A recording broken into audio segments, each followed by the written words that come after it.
Kafka Hibino, a middle-aged, ugly loser who lives in a world filled with Godzilla-like monsters called kaijus who constantly invade cities all over Japan. Dreams to be one of the elite saviors of mankind who take down these monsters. But he is too weak, so instead he works as a sweeper whose job is to clean up the remains of a kaiju's corpse. When monsters like Godzilla, also known as kaiju, appear all over Japan, the nation goes into a state of emergency, calling all the citizens to run for their lives and head to the emergency evacuation center. One of these kaijus wreaks havoc in the city, causing people to wonder if it will be the end for them. On the other hand, the government issues a military unit immediately in order to take down these monstrous beasts. Learning the target location and its length of around 60 meters, which is as tall as a skyscraper, many armed military soldiers surround the kaiju from everywhere and fire missiles at it. It screams slightly in pain, as if it were just bitten by a mere mosquito. The elite force called the Defense Corps 3rd Division also joins in the party to combat this beast, and one of them, a female masked soldier, makes a flashy entrance, jumping from a helicopter while holding an assault rifle. Following her entry, many more GIs jump into the fight scene and attack the kaiju, diverting its attention towards them.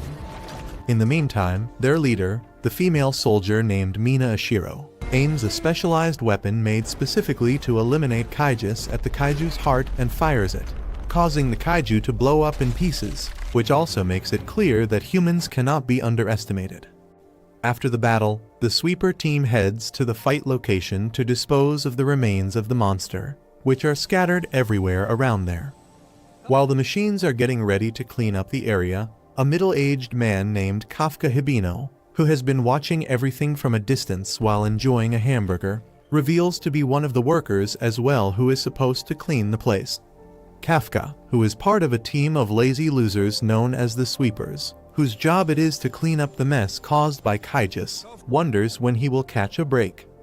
They get to their work unenthusiastically, while on the other hand, the defense corps that has defeated the kaiju gets cheered on by the citizens for their successful defensive victory against the monster. Apparently, they have been working restlessly for the past couple of years to defeat these kaijus, and surprisingly, they have never failed or been injured.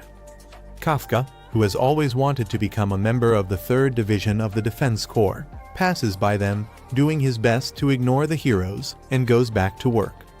Kafka states that his team's battle begins after the 3rd Division's battle ends and proudly claims that his team's work is far harder than the work that the 3rd Division does.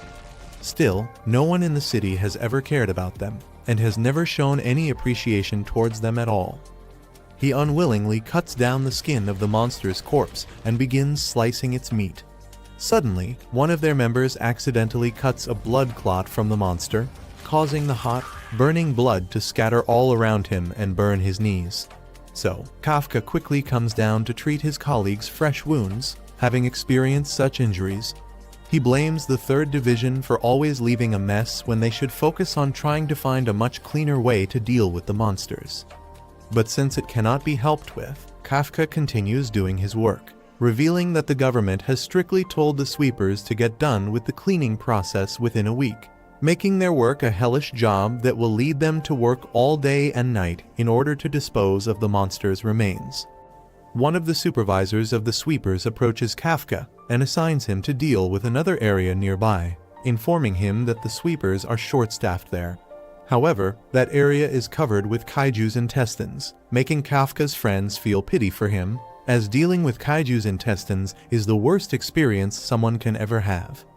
So, when Kafka reaches the area, his body gives up, smelling the disgusting poop oozing out of the monster's intestines. But Kafka's will to get this job over with remains undeterred, so he quickly cuts everything down and returns home late at night, being done with his hellish job. Laying down in his bed after working so hard, Kafka turns on the TV to watch something wholesome, but fails to get over the disgusting smell that is still attached to his skin. He redirects his focus on the news about the 3rd Division and watches as the media glorifies the leader of that team, Captain Mina, who became in charge of that division at the young age of 27. Not only that, but she apparently has also slayed over 100 kaiju monsters already, making her one of the best elite fighters in their country. Kafka, who is overwhelmed by Mina's success, reveals that they were once very good friends when they were still kids. Back then, Kafka always wanted to be the one to eliminate Kaijus and encouraged Mina to join him on his mission. Mina, who was a literal crybaby back then, also became determined thanks to her friend's motivational words and achieved her goal of taking down those monsters who caused terror in her town. But unlike her, Kafka's dream failed, and now he has to work as a mere sweeper, whose job it is to clean up dead monsters' fresh poop. He wonders how things turned out to be this way and how he became such a loser.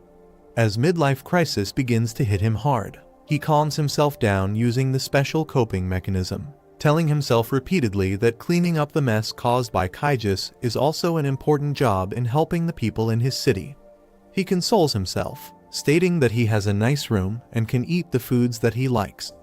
But he himself knows that isn't nearly enough to satisfy his hunger to do something good. In any case, he heads out to his workplace office of the sweepers the next day and meets with Ikikawa there, a part-time student who also wishes to work with them as a cleaner. Ikikawa apparently is only here for the experience of being around a kaiju because he wishes to join the defense corps one day. Hearing this, the higher-up of the sweepers named Tokuta laughs and tells Ikikawa that Kafka was also a daydreamer like him who wanted to join the defense corps. But that dream is now buried 12 feet under the ground. Ikikawa wishes to know why Kafka gave up on his dreams, and in response, Kafka tells him simply that his hard work and abilities weren't enough to become a member of the defense corps. So, he suggests that Ikikawa too stop wasting his time trying. However, Ikikawa gets offended by his advice and makes it clear that, unlike Kafka, he will never give up on his dream. Anyway, the cleaning job continues, and once again Kafka gets assigned to deal with the intestines, this time along with the new boy Ikikawa. Later, during lunch, Ikikawa loses his appetite completely, so Kafka gives him a vitamin drink and a pair of nose buds to feel better. This interaction leads them to bond with each other and enjoy working together more than before. After being done with the day's work, Ikikawa again approaches Kafka and thanks him for guiding him on his first day, admitting that if he weren't there to help, he wouldn't have been able to make it through the first day. He also lets Kafka know that Kafka's age limit to join the defense corps hasn't crossed yet, which means that Kafka can try to join the defense corps once again. Out of nowhere, a kaiju appears behind Ikikawa, opening its mouth to devour him. But thankfully, Kafka uses his quick reflexes to save the boy and drags him away from the monster, giving him a chance to escape. In the meantime, Kafka distracts the monster and runs away in the opposite direction from where Ikikawa ran off. He luckily finds a narrow entrance leading to a construction building, so he enters there and jumps off from the edge, knowing that the fall itself might end his life as well. At that moment, he remembers his time with Mina when she was crying over the fact that all of their friends' families, schools, and houses were destroyed by the Kaijus. He cheered up Mina, promising her that they would together take revenge on the Kaijus for what they did, and decided to join the defense corps to slay the Kaijus together. Back to the present, Kafka lands safe on the ground and still expresses his regrets over not being able to join the defense corps. He picks up a steel pipe to use as a weapon against the kaiju. However, he is nowhere strong enough to land a hit on the monster and gets himself badly injured with his right leg broken. As he gives up on his life, knowing he cannot escape, Ikikawa comes there to rescue him, telling him not to give up on his dreams. To save both the brave sweepers, a mysterious white tiger arrives there and takes care of the kaiju, eliminating it in the blink of an eye, which causes both Ikikawa and Kafka's jaws to drop completely. Mina appears before them, revealing herself to be the owner of the ferocious white tiger, but she doesn't even look at Kafka as if she is embarrassed by his presence and leaves immediately. After the battle, both Kafka and Ikikawa get admitted to a hospital to get their injuries treated. Kafka, who is in disbelief seeing how his childhood friend ignored his existence, doesn't judge her. Instead, he acknowledges her strength being so great that she was able to kill such a gigantic monster in an instant. Ikikawa grabs Kafka's attention and calls him a really amazing person for risking his own life to save others. And that is why he thinks that a person like Kafka should definitely join the defense corps. Kafka also realizes that he cannot just give up on his dreams just because he is slightly worse than the other candidates, and so he decides to give it another go at the entrance test again, thanking Ikikawa for motivating him to do so. At that moment, a small bird-sized kaiju appears in front of Kafka, and before he knows it, it reaches inside his body, turning him into a demonic Godzilla-shaped creature, or, as some would call it, a cheap rip-off of Overlord. Ikikawa, who watches the entire scene take place, becomes totally baffled by his senior's terrifying transformation, but he quickly realizes that, on the inside, he is the same guy as before. This sudden turn of events makes Kafka realize that if he doesn't run away for his life, the Defense Corps will soon find him and slay him. Hey guys, since you are already here enjoying the video, why don't you also hit the subscribe button for your old pal L here? If we hit 300,000 subscribers, maybe I will give away my specially baked cookie. That's it for this video. Kafka once again gets hit with a flashback involving Mina from their childhood days. Kafka was a big fan of anime and reading manga comics since the very beginning, which Mina thought was a complete waste of time. So, she made fun of him for his obsession with fictional stories and for thinking that he could be like one of the main characters of those mangas. But at the same time, she liked his silly behavior and his overprotectiveness and thanked him for always being beside her. Back to the present, Mina no longer has the same feelings inside her. She and her defense squad get informed about the sighting of a kaiju where the two sweepers, Kafka and Ikikawa, were hospitalized. So, she gets ready with her team to exterminate kaiju, knowing that if they don't act quickly, it will lead to unwanted casualties. Meanwhile, many social media pages, news channels, and emergency alarms also bring awareness of the kaiju sightings to the people of the town, prompting them to stay alarmed and safe in their homes. On the other hand, at the hospital, Kafka, who has turned into a kaiju, is doing a great job terrifying his fellow hospitalized old man. Ikikawa, being the only understanding person, tries to clear up the misunderstanding, telling the grandpa that Kafka is a human. Kafka also tries to show that a book shouldn't be judged by its cover and gives off a wholesome smile, which turns out to be so terrifying that it causes the old man to become unconscious. Kafka realizes that ugliness sometimes comes with its benefits as he discovers to have super strength in his current form.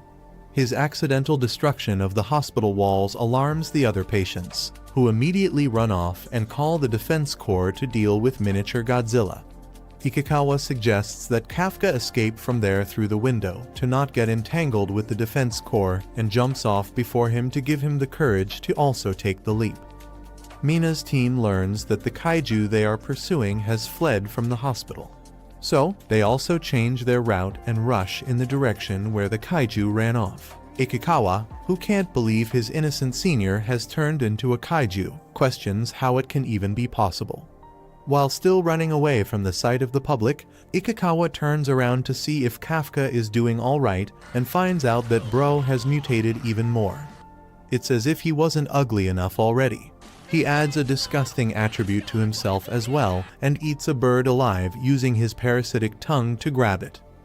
After filling his appetite, Kafka reverts back to his original kaiju form when he realizes that more trouble is awaiting them. Ikikawa assumes that Kafka is about to be consumed by his inner demon. But Kafka explains that that is not the case and states that he has a sudden urge to pee. Not wanting to defame himself in public by peeing in the streets, Kafka wonders what he should do to protect his dignity. From what Ikikawa sees, he mentions that Kafka doesn't even have what is needed to do so, to which Kafka reveals that his kaiju version uses nipples to release things. At least men's nipples are finally functional now. Both Ikikawa and Kafka find this method of doing number one to be shocking, but they don't question it too much as they have other things to worry about. Ikikawa thinks that they should get going on their run, but Kafka expresses his desire to end his life, as he now knows no woman will ever think of marrying him because of what his nipples can do. It's mind-blowing that he thinks having piss nipples is the only roadblock to his marriage now after having turned into a monster. Anyway, Kafka figures that he can now join the defense corps now that he is super strong. But Ikikawa doesn't think that will ever happen because the defense corps is solely against creatures like Kafka, making Kafka realize that he will never be able to re-establish his friendship with Mina again. For now, he and Ikikawa decide to hide behind a locked facility, when suddenly, Kafka senses that something is moving underneath their feet. As he realizes that it's another kaiju that is coming from underground, it breaks out in the open just around the block. Mina gets informed about the second kaiju's sighting, but upon learning that it's in the same area where their first target is, she continues moving towards that location with her team. Although Kafka wishes to fight this new kaiju using his newfound power, Ikikawa stops him as he thinks it's the perfect chance for them to hide since the defense corps will be busy dealing with the kaiju. So, they go into hiding, which allows the monster to cause mass destruction in the area, leading to a little girl's entire family suffering an untimely death. The little girl desperately tries to free her mother from the rumble she is stuck in. Just as the monster comes there to feed on its prey, Kafka arrives there to save the day, and with a sucker punch, he launches the monster away from there. The little girl, who is initially scared by Kafka's appearance, quickly realizes that he isn't bad at all, so she seeks his help, asking him to save her dying mother. As they get busy rescuing the mother from under the rubble, it gives the monster enough time to get back there, telling Ikikawa to take both the mother and child to safety. Kafka gets filled with determination to teach the monster a lesson. He punches as hard as he can with all the energy in him and launches an uppercut with so much power that it causes the monster to burst into nothing but an infinite amount of blood, with every single one of them realizing that Kafka is stronger than the entire defense force. The only question that is left to answer is how Kafka is going to get into good terms with the defense force. The little girl thanks Kafka for saving both her and her mother's lives, which makes him remember the time when Mina was about her age. She also thanked him for always being beside her. They wandered around in the fields, acting like heroes, as they both wanted to become one. This memory makes Kafka realize that he needs to join the defense force to be able to stand by Mina's side once again, and that desire itself lets him revert back to his human form again. Soon after, when Mina arrives with her team at the place where the monster appeared, she learns that a third party has already dealt with it, leaving only blood stains scattered everywhere. Wondering who this mysterious hero might be, Mina questions the living witness, who is none other than the little girl. As she asks the girl about who did this, the little girl claims that she saw a regular man-sized kaiju who destroyed the monster with a single uppercut. The little girl begs Mina not to hurt the kaiju who fought for mankind, calling him a good kaiju, which makes Mina wonder how in the world a monster is supposed to be considered good by any sane person. In any case, her team makes a drawing of Kafka's kaiju based on the little girl's testimony and names it Kaiju number 8, which explains why the anime goes by that name. Apparently, the defense force only gives code names to kaijus who they deem to be the most dangerous, and including Kafka, only 8 kaijus have been named up until now. Hey guys, since you are already here enjoying the video, why don't you also hit the subscribe button for your old pal L here? Only a small percentage of people who watch my videos actually subscribe. If we hit 300,000 subscribers, maybe I will send one of you a box of my mom's specially baked cookies. Anyway, back to the video. 3 months have passed since the first sighting of Kaiju number 8. Both Ikikawa and Kafka have started working as sweepers again, acting like nothing has happened at all. The sweepers there who have learned from the news that the Defense Corps has failed to locate Kaiju number 8 for these past few months are baffled because the Defense Corps has never failed this badly doing their task before. With every single law enforcement agency out looking for the Kaiju number 8, everything is still going okay because no one knows that Kafka is the Kaiju number 8. Ikikawa reveals that both he and Kafka have taken the entrance exam of the Defense Corps, and it is the time of their result. As expected, Ikikawa passes the first round of the entrance exams, who excitedly rushes to Kafka's work site, giving him the news that he too has passed the first round. Kafka, who was working alone in the cleanup site, reveals to be in his kaiju form, just chilling around having his lunch, and gets rightfully kicked in the stomach by Ikikawa for taking things too lightly, even though he is currently the most wanted man in their country. Realizing that he shouldn't expose his kaiju form recklessly, Kafka apologizes to Ikikawa and wipes up his demonic face. However, the demonic teeth still remain even on his human face, which gets him scolded even more, as he should have mastered his transformation in these 3 months. While screaming and shouting at Kafka, Ikikawa informs him that his kaiju form is on the news, which means that everything is now public information, and if only one person sees Kafka in his kaiju form, he will be in grave trouble. Now that he understands everything, Ikikawa explains how they didn't get suspected of being at the hospital. He reveals that after defeating the monster back then, both of them went straight back to the hospital, claiming to have run away just around the corner to be safe from kaiju's attacks, which fortunately fooled everyone. And yes, the old man saw both of them back then, but his statements won't have any credibility because of his old age. So, moving on, Kafka gets his results, but he doesn't become too happy about them, even though it was his dream to pass these exams once, which surprises Ikikawa.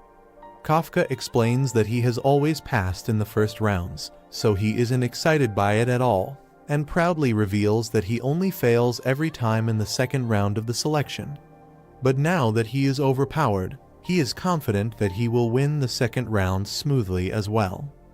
However, Ikikawa doesn't think Kafka will be able to use his superpowers in the second round because many experienced Defense Corps officers will be monitoring all of the examinees strictly. Even so, Kafka wants to try and give it his all because it is indeed his last chance to catch up to his old friend Mina. So, with both of the sweepers' goal of passing the second round, they start considering themselves rivals and get ready for what's about to come soon.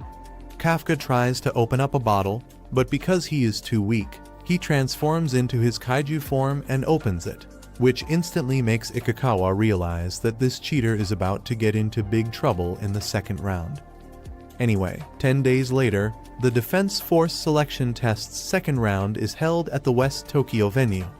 The two sweepers, Ikikawa and Kafka, arrive at the test site and are amazed by how big the Defense Forces headquarters in West Tokyo is. They notice that many armed soldiers are everywhere in the area, prepared to take care of any troubles, which makes Kafka realize that if he accidentally transforms there, he will be sent to an isekai world before deleting his browsing history. Many more candidates arrive there, one pink-haired guy on his bike, a green-haired hobo on foot, and a blonde in his tracksuits, who all motivate Kafka to give it his all against these youngsters. A rich young brat with 2 ponytails also arrives there, revealing to have her own butler, which means she probably already has connections who will let her enter the Defense Corps.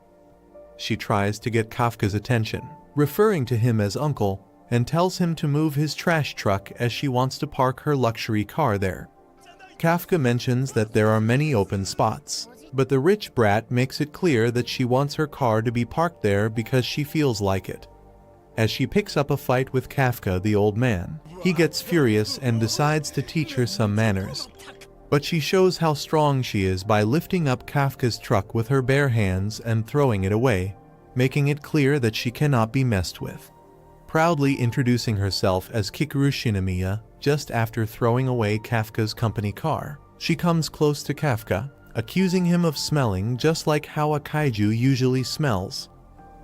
To avoid any suspicions, Ikikawa steps in, telling Shinomiya that Kafka only smells like a kaiju because he is a sweeper whose day-to-day work is to dispose of kaiju corpses. Ikikawa also mentions that he himself is a sweeper, which makes Shinomiya question what these lowlifes with no social status think they are doing here taking part in the Defense Corps examination. Rather than giving her answer, Kafka goes back to his company truck, lifts it up using his bare hands, and parks it in an open spot, making it clear that he cannot be picked up on just because he is an old man who has no social status. Shinomiya, on the other hand, doesn't understand how a human has this much strength when he doesn't even own a private suit like her, which is why her strength was enhanced and increased 100 times more than usual. She realizes that she shouldn't mess with Kafka, so she instead directs her butler to park their car quickly before he can bring his mini truck back. Shinomiya, who had always thought that these entrance exams were just a formality with no competition whatsoever, finally thinks that things might take a turn to be interesting, telling Kafka that she will soon take her revenge for the humiliation she faced now. She takes her leave and heads to the test hall with her butler and her 2 personal bodyguards. Ikikawa, in the meantime, becomes furious at Kafka because he thinks that there is no need for Kafka to show off his hidden powers to Shinomiya. He has already told Kafka many times that he cannot use his powers recklessly, as if something figures out that something is fishy, he will die at the hands of the Defense Corps, or, worse, become a lab experiment for the government. Realizing that he shouldn't have shown her powers to Shinomiya, Kafka apologizes to Ikikawa and promises that he will be more careful next time. Anyway, they get going and head inside the Defense Corps examination center, both fully determined that they will pass the test at any cost.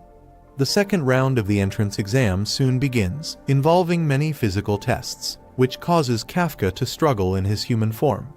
Even though he has worked really hard these past couple of months, he is failing to keep up with others and, in the end, barely completing the stamina test. He learns from Ikikawa that their next part of the physicals will be the fitness and aptitude test.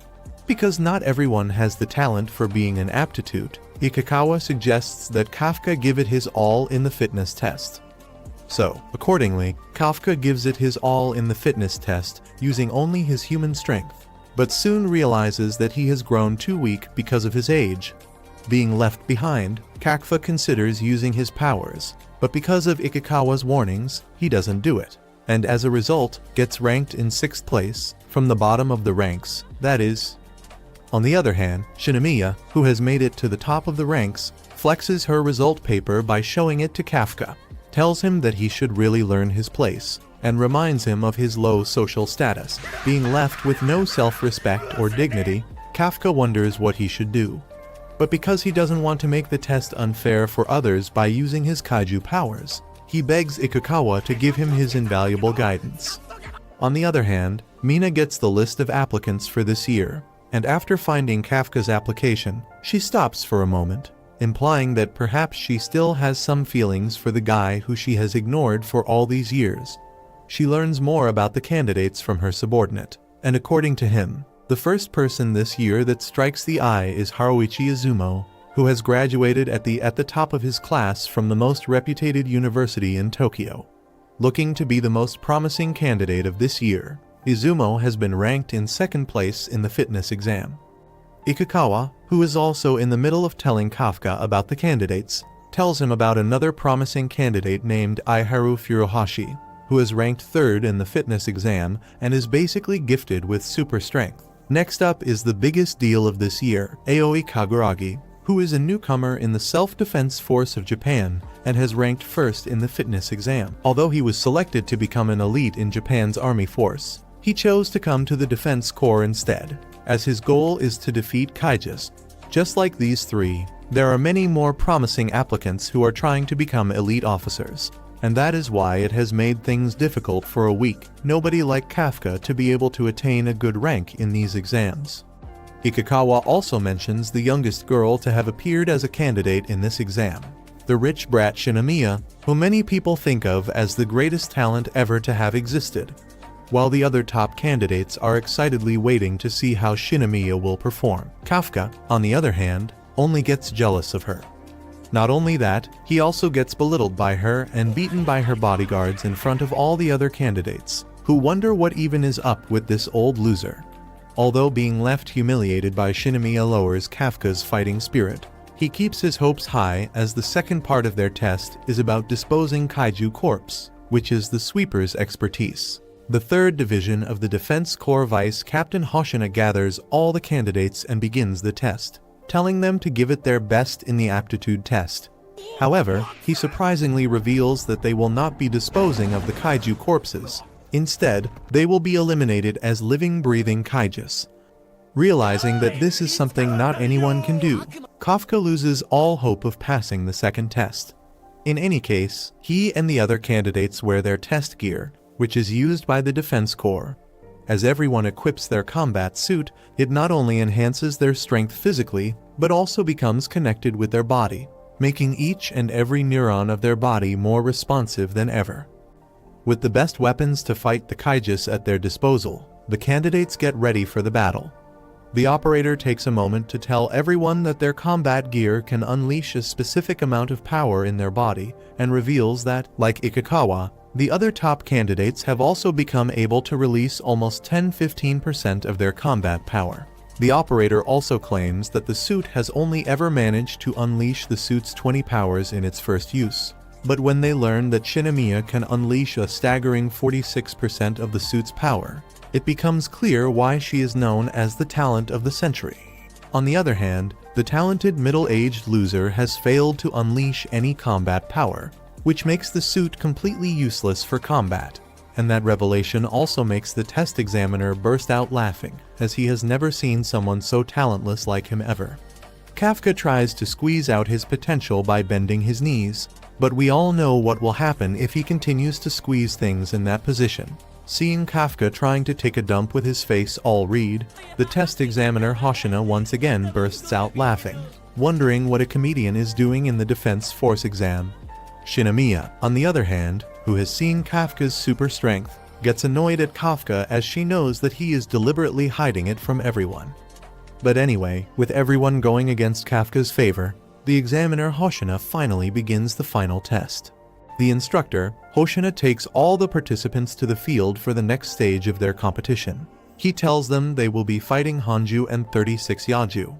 They were the kaijus that attacked the city some months ago, and they have been captured as test objects.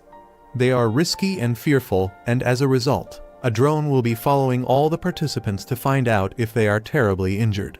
If a participant is injured in such a way that he won't be able to continue, such participant will be given a shield and removed from the competition. However, it will also mean the participant has failed. Hoshina tips them all with the fact that that stage of the competition is the worst of it, and it is risky, so he won't advise any of them to participate, but if they want to, they should go. All the participants start the game, and they all watch as Kikaru rushes to climb the walls and kill the monsters. Within 2 seconds, she has successfully defeated Yaju 12 and Yaju 3. Ikikawa and Kafka watch her as she does all of these, and they wonder why they can't be as good as her. Kafka calls Ikikawa's attention, telling him they have to kill some of the Yajus too. On the other hand, Ikikawa also feels inspired to fight and claims that it is his line, and he has to kill enough of Yaju too. Unfortunately, they do not have any equipment to aid their shooting, and they aren't armed for combat. This makes them so annoyed, wondering how Kikaru can defeat so many Yaju while they can't do anything. As they wallow in this, they hear another announcement from Hoshina, who informs them that Mina Ashiro is also there to engage in the competition, and they should welcome her with their great works. Thinking of the history he has with her, Kafka doesn't want to lose it all. He asks Ikikawa if he knows the reason why the seniors have decided to use drones and stalk them. He feels if it is to know the number of kaijus that each of them killed, they can do that by checking the sensors of their body. Hence, he thinks the reason is to find out how they are going to participate in the combat, the emotional intelligence of all the fighters, and how they make difficult decisions in face of danger. As a result, even if they don't have combat weapons to fight the kaijus, they should aid the others who are more equipped for that purpose. Ikikawa thinks about his suggestions, and they leave to aid the others. They watch some of their colleagues trying to shoot a kaiju to no avail, and when Kafka looks well, he realizes he has once fought that kaiju before. He gets the key of how to defeat it, and he throws a grenade at the kaiju. He informs the others that the kaiju has very short sight but sharp hearing, so now that he has blocked his ears, he won't be able to hear the shots and they can defeat him. He also advises them that they should shoot the kaiju in the stomach because the stomach is the most delicate part of a kaiju, and they will defeat it that way. The boys take his advice, and they are shocked to realize he is right. They call him Kikaru's family, and he screams that he has his personality too. He continues with Ikikawa to find his next target. On his way, a Yaju captures him in his hands and throws him at the wall. He loses some ribs and some organs on the body while Ikikawa calls out for him. Hoshina finds out on his sensors that he is almost dying, and they also see that the Yaju is going closer to him. Kafka recalls that if he gets weak and unable to continue or escape, he will be shielded from the competition, and that will also mean he has failed. He doesn't want to fail that competition, so he tries to struggle. Hashiro communicates to him that his organs are failing, and since they don't want any casualty, they will shield him out. Hashiro comments that he knows Kafka will be one of the first people to lose, and despite having a great personality and being funny, he is nothing but weak. Just as they are about to shield him, a gunshot from behind kills the Yaju. He is glad that someone has saved him from that embarrassing situation, but his helper is no one else but Kikaru. She tells him she has only saved him so he won't disturb her mission, and he should continue lying lifelessly on the floor like a coward that he is, while she goes ahead to kill all the kaijus around. She leaves and Hashiro informs Kafka that his spine has broken. His organs are failing and his legs are so weak that he can't walk from that place. He asks him if he wants to give up, but Kafka thinks about all he has lost to get to that place. At that point, his manpower is at 0, and there is no way he can survive. He screams and says he isn't giving up. He insists that the only person who can make him give up is himself, and he is tired of embarrassing himself in front of the person he wants to live and support. He admits that the only way he can be beside her is by standing strong and not giving up, and he has gone too far to stop now.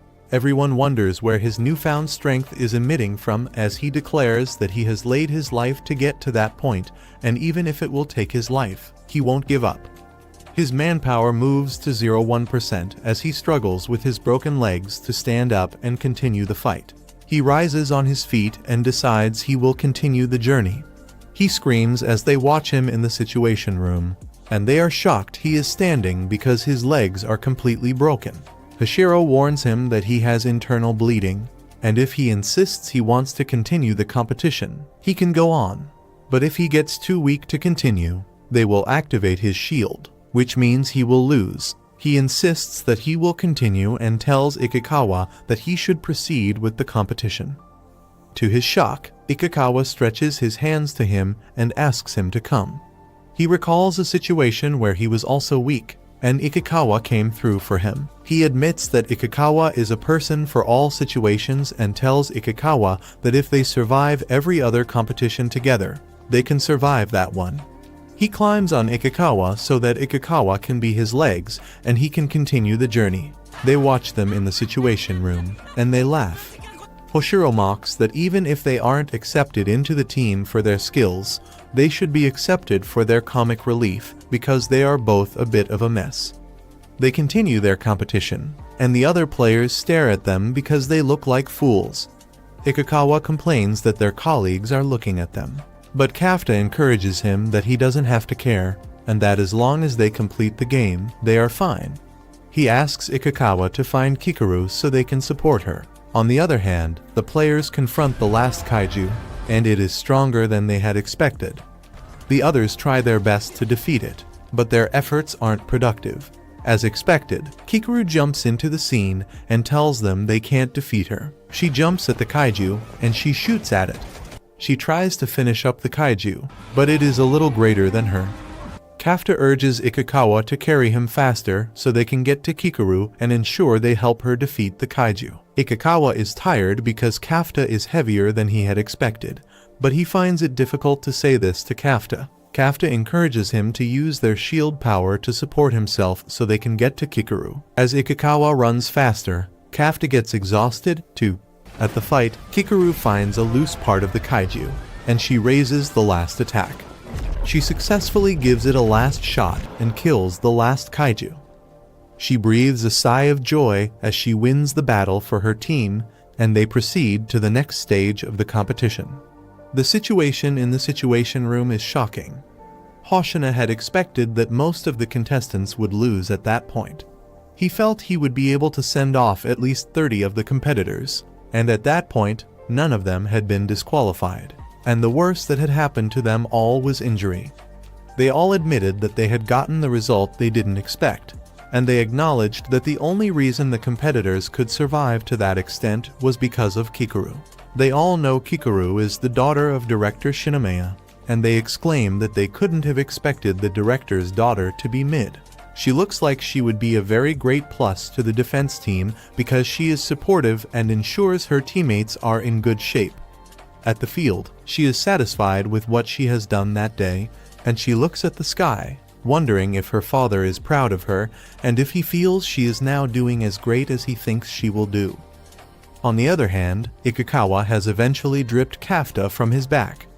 Since the first part of the game has ended, they hope for the best, and they anticipate the result to know if they will qualify for the next stage. Suddenly, Kikoru gets shot. It takes her a second to understand what is going on, and she concentrates her energy on that part of her injury so she can survive. Kafta speaks with Ikikawa about Kikoru, being one of the only times that they had encountered her. They admit that she is the beast they think she is. She is the strongest of the team, and she is supportive, a plus to any team they find themselves. If only they know the hero has been shot too. Kikoru concentrates her shield on her chest to survive. She wonders which kind of kaiju had shot her. The directors in the situation room are also too distracted. Kikoru heals her injury, and the kaiju speaks to her, asking her what is happening in her body. She is shocked to see a kaiju speak, and she admits that it is one of higher intelligence. After she heals herself, she tries to fight back. There is an emergency alarm in the situation room, and Hoshiro tries to find out what has happened. They find out there is an anomaly in the kaiju, and the dead ones are reviving with more than 6 points of intelligence. Those are highly intelligent kaiju that only himself and probably Ashiro can defeat. Ashiro commands him to ask all the students to use the nearest shelter and also try to evacuate the students while she goes to fight the kaiju. They announce to the students to leave, and they all start running, but Kikoru refuses. She insists she doesn't want to be a coward and make her father proud. She stands up, but the kaiju shoots her again and throws her to the wall. She remembers her childhood when one of her school results was released, and she was the first in the class. Other students who got lower results than her were encouraged by their parents, but her father wasn't even available to celebrate her. The butler tells her that her father will return that night, and she tells her father about her result. Instead of encouraging her, he asks her what she feels and if she thinks one success is enough for her. He says if he hypes her for one success, it will breed failure. He reminds her of her duty to the country and how she must make her late mother proud. For the sake of her mother, Shinomiya refuses to lose, and with the determination to win burning inside of her heart, she steps towards the monster with her gun. The monster smashes her away against the wall, but she gets up again, taking an oath to keep moving until she subdues the kaiju.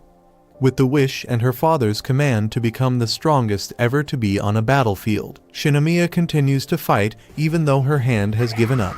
As she unintentionally drops the gun from her hand, she realizes that the bones in her hand have broken into pieces, meaning that there is no way she can continue. Meanwhile, the examiners, who have been keeping a keen eye on Shinomiya, send aerial support to assist her, knowing that something's wrong, and as they get the visual of the kaiju, it baffles them as no other kaiju prior to this one has shown such amazing regenerative abilities.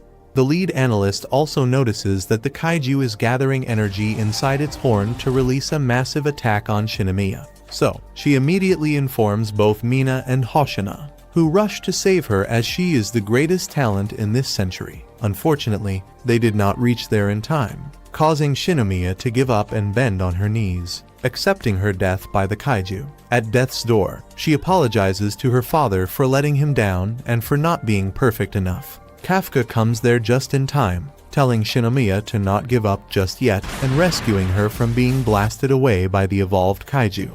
Speaking of which, he himself evolves into his kaiju form in order to fight the kaiju and, without any hesitation, shows her his true overpowered form.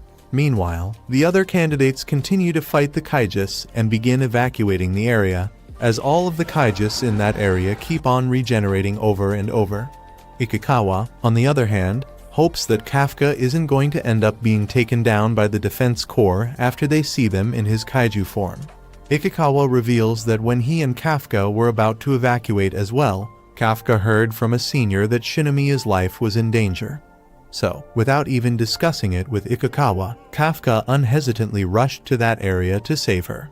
Speaking of them, Shinomiya becomes speechless after learning that the old man she has been teasing all day is actually a kaiju. Kafka, in his terrifying form, surprisingly gets down on his knees and begs Shinomiya not to tell the defense corps that he can turn into a kaiju because they will definitely eliminate him if they learn the truth. The monster tries to interrupt their conversation by launching an energy blast on them, but Kafka simply sends the attack the other way by simply punching it away.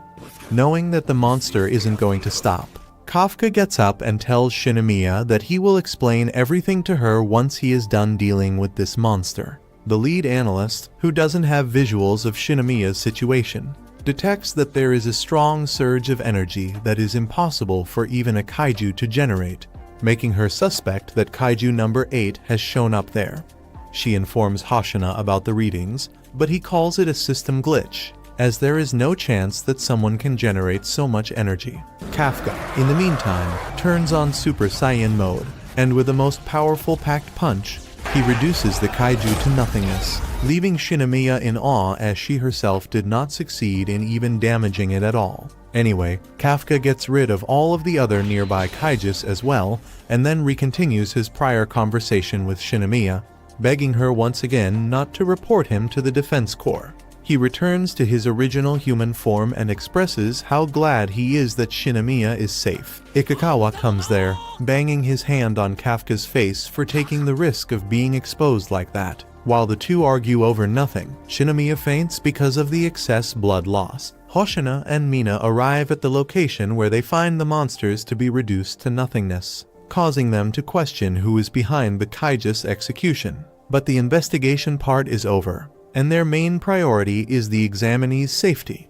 So, once they learn that Kafka and Ikikawa have brought Shinomiya safely back to the base, they are left relieved.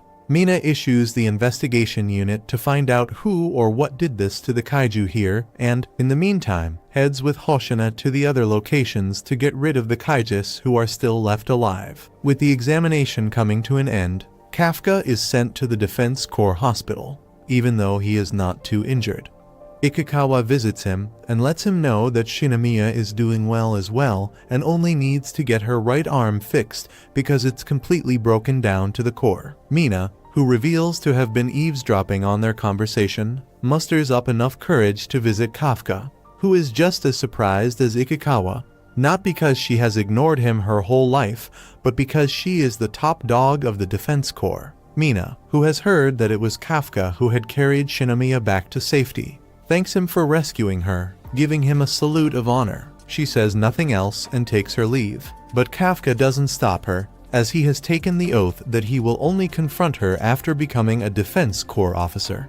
On the other hand, Shinomiya, who has been suffering mentally for not being perfect enough, is visited by Hoshina, who comes to interrogate the situation as to who was responsible for subjugating the kaiju. However, she doesn't tell him the truth and claims that it was she who defeated kaiju. Soon after, it becomes public news that kaijus can now come back to life even after being reduced to nothing, which scares the general public. The intelligent kaiju, who perhaps was responsible for letting those kaijus attain such regenerative abilities, also hears the news but gets shocked upon learning that none of those mutated kaijus survived, which makes him wonder if the captains of the Defense Corps are that strong to be able to subdue them.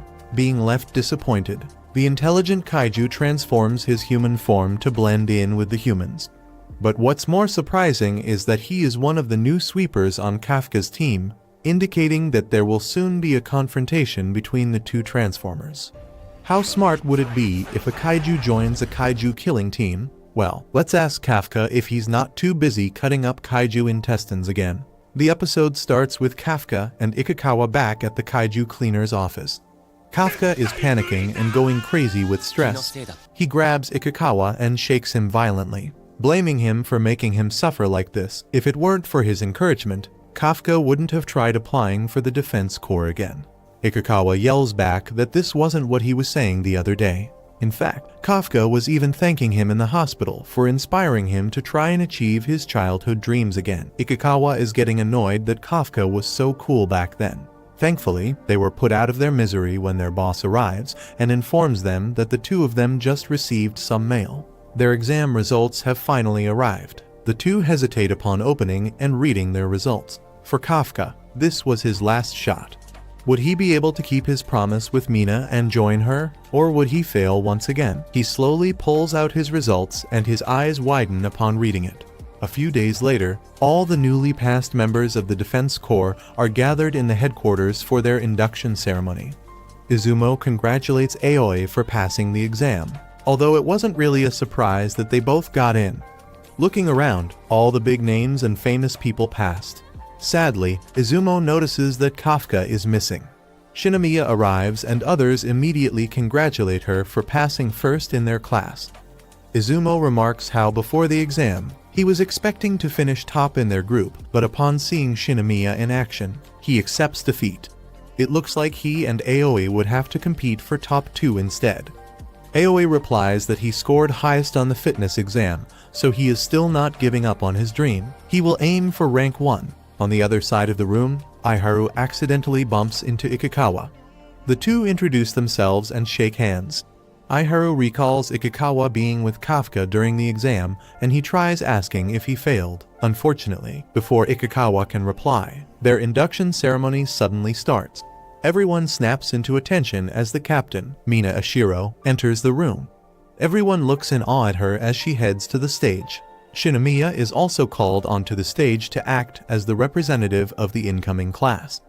Mina hands over their papers and announces that from this moment forward, the 27 recruits are now officers of the Defense Corps. Shinomiya promises that they will give their life for their mission and salutes Captain Mina. Before dismissing her, Mina addresses Shinomiya and thanks her for her help during the incident in the exam. If not for her, someone could have died. Shinomiya was surprised at this, and she looked extremely guilty. She knows that she was not the one who defeated the kaiju. In fact, Kafka should be the one who was receiving these words. So where is he? Kafka not only saved her life, but even worried about her like she was a little girl. She was humiliated, and she still wants some answers about Kafka's kaiju form. She won't let Kafka just disappear back into the population.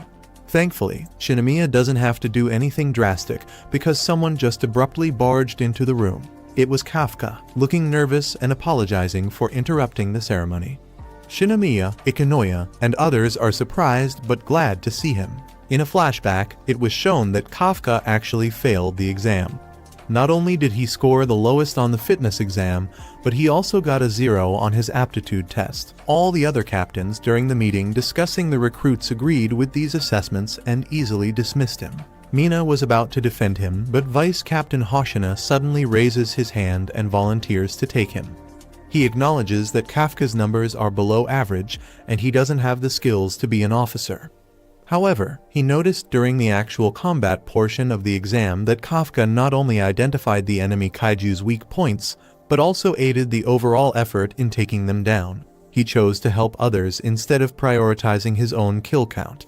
Of course, Hoshina also liked that Kafka is funny as hell. Kafka is not a full officer, but Hoshina is willing to take him to his platoon as a cadet and give him more training. Back in the present, Mina explains to the others that Kafka is accepted only as a cadet, so he isn't joining them in the induction ceremony. Nevertheless, everyone is glad that Kafka passed because they saw his perseverance. Before the ceremony ends, Mina thanks everyone for deciding to join the defense force. She warns them that the kaijus are getting stronger, and now more strange events are happening. However, this is also the reason why she wants them on her team. She promises to lead them and act as their shield and spear. Upon hearing her speech, Kafka hardens his resolve and promises that he will stand next to her soon. Unfortunately, he said this part out loud. Everyone was stunned at his sudden proclamation. He even called the captain by her first name. On the stage, Mina scolds him for speaking out of turn and disrespecting a superior officer. As punishment, he is ordered to do 100 push-ups. Vice Captain Hoshina laughs at Kafka's hilarious antics. However, he did notice that his captain seemed to smile a little. Hoshina is glad to have Kafka on their team because they need something to liven up their spirits from time to time. Of course, Hoshina also has another reason for wanting Kafka.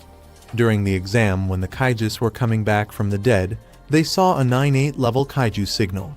Everyone thinks that a sensor must have broken, but Hoshina noticed that Kafka's vitals suddenly stopped at that same moment. Thus, he is going to keep Kafka close and find out what strange thing is up with him. Meanwhile, Kafka finally finishes his push-ups amidst the cheers and applause of the other officers. Shinomiya invites him outside for a bit, and the others start teasing and asking if she's going to confess.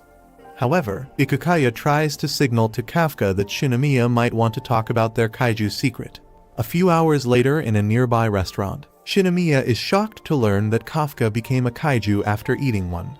Kafka wonders if he should just tell the defense corps and hope for a cure, but Shinomiya dashes his hopes away. She warns him that the defense corps would probably just experiment on him. This frightens Kafka, and he begs Shinomiya to keep their secret. Shinomiya finally relents, but she warns Kafka that if she ever sees Kafka become a threat to mankind, she herself will kill him. Kafka smiles and wholeheartedly agrees.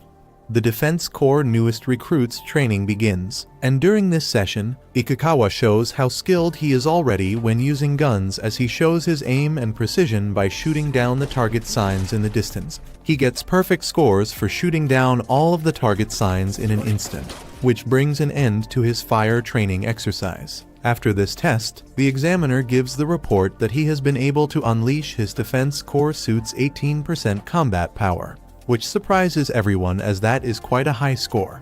Hoshina, who has been keeping an eye on the training from a distance, becomes impressed by Ikakawa, as he didn't anticipate that this boy would grow so much in such a short amount of time. As Ikakawa sets this highest score amongst all the newbies, Aiharu Furuhashi's turn comes up, who is naturally agitated because he must beat Ikakawa's score to prove that he is the strongest. He shoots down all of the targets with swift speed as well and finishes the test at a faster pace than Ikakawa, attaining the new high score. The report also states that he was able to unleash a total of 20% of the suit's combat power. This news brings Furuhashi's confidence back, so much that he goes on to tease Ikakawa for losing against him. Ikakawa, of course, doesn't satisfy him with a reply, since this is not a competition to begin with. While Furuhashi is busy taunting Ikakawa, Shinomiya, in the meantime, finishes her test in under a minute, setting new standards of her own and releasing an outstanding amount of 55% combat power from her suit. She mocks both Furuhashi and Ikakawa for fighting like a bunch of babies when their combined score is much lower than hers, as she makes everyone realize how mediocre they are in comparison to her. Aoi Kaguragi and Haruichi wonder how they will ever be able to top her. Speaking of getting top scores, our main man, Kafka Hibino, scores the bottom score and finishes the test in 7 minutes of time. Hey, at least he was able to release the suit power by 1%. Unlike last time, Kafka himself becomes overjoyed to learn that he was able to turn his 0% score into 1 and begins to tease Shinomiya, saying that he will soon overtake her. But his instructor, Hoshina, brings him back to reality and makes it clear to him that, at his current growth, he will never be able to become a full officer of the Defense Corps. With Kafka calmed down, Hoshina brings an end to the new recruits' fire training session and tells them that their overall training will end if they all take 10 laps around the perimeter. As some of them begin to complain because of the sudden task, Hoshina increases the lap round to 15 and sends them away. Hoshina's analyst, in the meantime, notices how many rivalries amongst the recruits have already grown and thinks that they themselves will make each other better by competing against each other consistently. After the end of the first training day, Kafka and Ikakawa go for a nice long bath together, where they complain about what a heartless man Hoshina is. Furuhashi yet again tries to pick up a fight with Ikakawa and comments on his flat biceps, telling him to build some muscle if he doesn't want to be called a woman. However, Ikakawa, who doesn't think that Furuhashi's muscles are any bigger than his, tells him not to make any stupid statements. Kafka, on the other hand, who has the biggest muscles in town, tries to show off his six-pack abs when accidentally it turns into family pack size, revealing that he was just controlling his breath to make himself look bulky.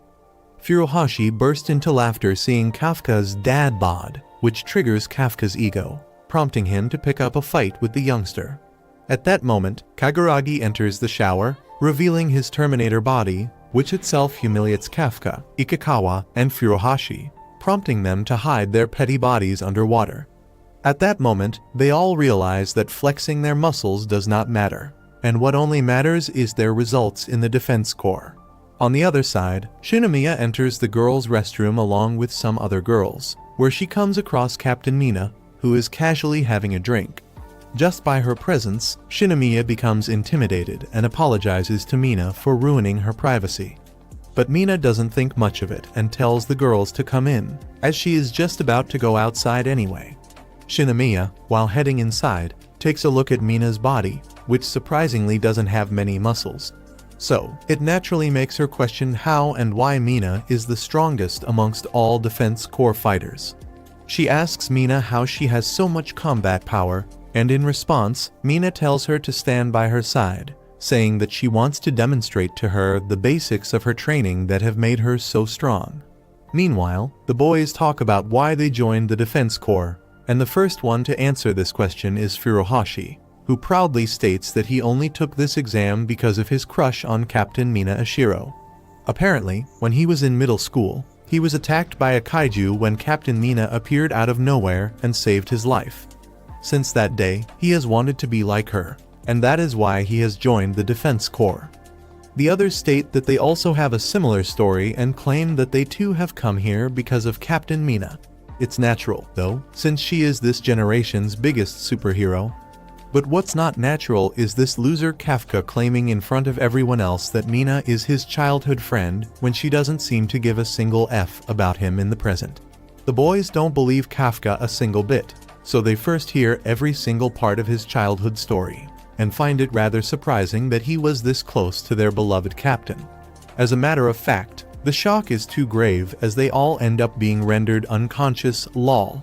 Anyway, from the next day on, the training commences again, and everyone's friendship builds up as well as their strength. Kafka, who is always left behind in the physical part, works twice as hard to catch up with his teammates and even stays up late at night studying to do well in the future. One night, the vice captain, Hoshina, who claims to have heard everything that Kafka has said about him being friends with Mina, questions him about it. He sees his determination to become the best of the best just so that he can stand beside Mina.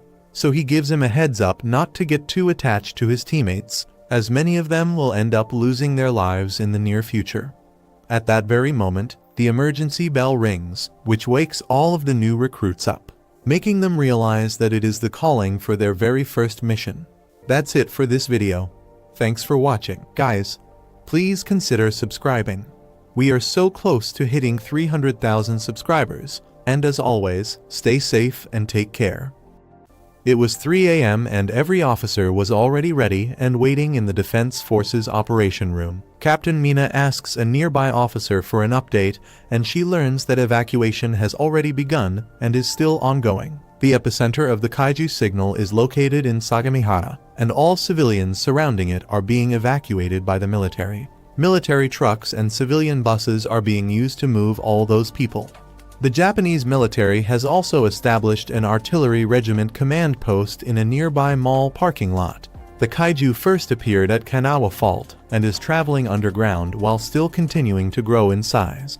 It only appeared now because it has entered its breeding phase. In addition to the big kaiju, multiple little ones also sprung up in its vicinity. Mina decides that their best bet to defeat the enemy with minimum collateral damage is to stop it in Sector B of their map. She herself will handle the big one while Sector E will be a sniper base. From there, they would be able to target the enemies through the highway. She salutes everyone and bids them good luck. A few minutes later, all the stoplights are red with kaiju symbols, and the Defense Forces trucks are driving past them at breakneck speed to respond to Sagamihara. They've checked their weapons and Vice Captain Hoshina asks if everyone is ready.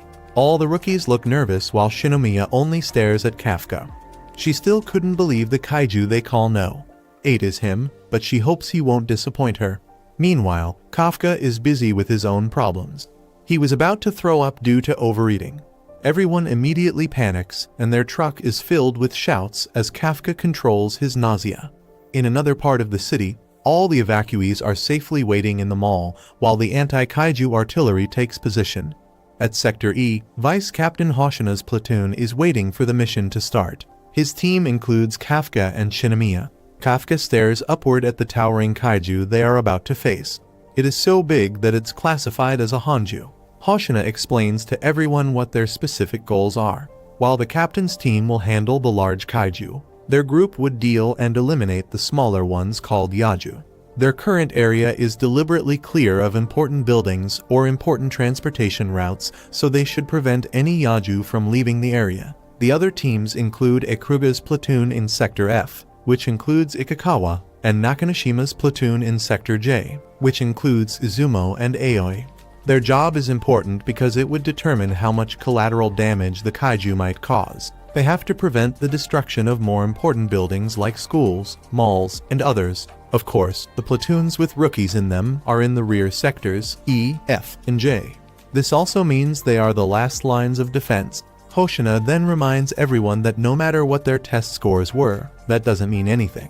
What is important is the lives they save on the battlefield. Everyone cheers and hypes themselves up for the battle ahead.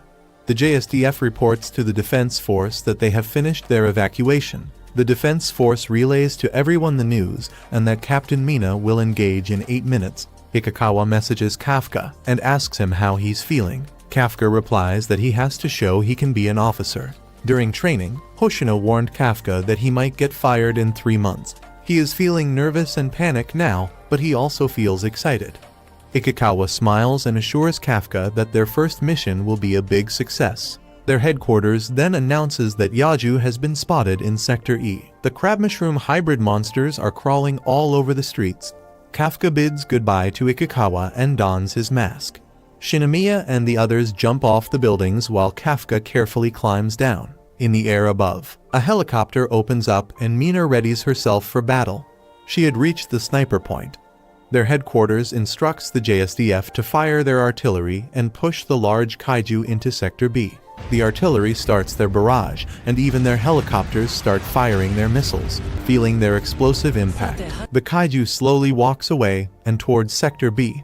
From the rooftops, Hoshina is watching the whole operation and wishes his juniors to do a good job. Kafka, Shinomiya, and the other members of their platoon are waiting for the Yaju to reach their position. Kafka can tell that the suit is already helping him feel calm. He steps forward, readies his stance, and unleashes the suit's combat power. In the blink of an eye, he was quickly tossed away as a Yaju ran into him. Shinomiya scolds him and reminds him that his combat power is still 1%. Meanwhile, another member of their platoon is getting annoyed that they have to babysit the rookies. He tells Shinomiya if they can just play it safe and watch. They still don't know the enemy's weak points, so they should let the veterans handle it. A gun blast suddenly slices past the officer and blasts a nearby Yaju, causing it to explode.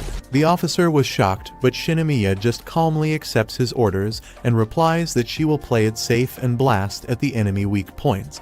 She lands into the side of a wall and rains fire down on the Yaju, killing a group of them instantly. The officer couldn't believe his eyes. Shinomiya's firepower is not at the level of a rookie. Meanwhile, Kafka gives Shinomiya a thumbs up from under a pile of garbage he landed in. In Sector F, the other platoons are also battling with the Yajas. Furuhashi manages to kill several while sliding down a building. He was about to boast to Ikikawa, but his eyes widened when he witnessed Ikikawa killing an extra large one. Ikikawa explains that he had swapped his bullets from burst rounds to freeze rounds, slowing them down. However, he's still not satisfied. He needs to get better so Kafka doesn't have to transform anymore. In Sector J, Aoi and Izumo are fighting their own group of enemies by a trainway. The other officers are amazed and confused why this year's recruits are so awesome. They point it out to their platoon leader, Nakanushima, and complain that they are losing their self-confidence. Aoi and Izumo are just competing with each other to see who gets the most kills. The platoon leader, Nakanushima, notices how skilled the recruits this year are. She realizes that Kaguragi is like a wild child who likes to make a mess, whereas Haruichi is the clean type who finishes the kanjis with pure precision.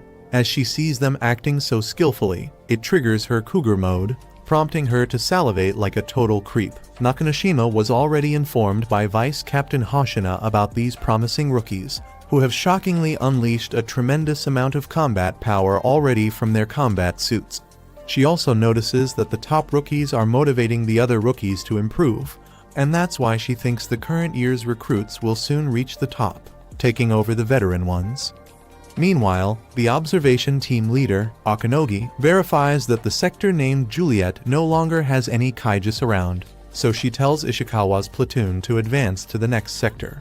Kafka learns the news and becomes amazed to learn that both Ikikawa and Furuhashi have been fighting on the front lines and are the main contributors to all of the kaiju subjugation. As Kafka realizes that everyone else except for him is working as little as possible, it makes him desperate to find a way to help them. Since he is a total weakling in his human form, he is good for nothing and is forced to hide around the corner. So, he does what he is actually capable of, which is being a sweeper, and starts stabbing around a dead Yaju's body. He fails to find the core of the Yaju where it should be and realizes that since this Yaju is a fungal-type kaiju, its core might be stored somewhere else. As he finds the core at the base of Yaju's neck, he immediately gives the report to the vice captain, Hoshina, informing him that these cores are hard and serve as Yaju's backbone. Kafka determines that these types of kanjis need to be hit from the sides to get the most effective outcome. He also discovers that it has reproductive organs, which are the white bumpy balls near their backside.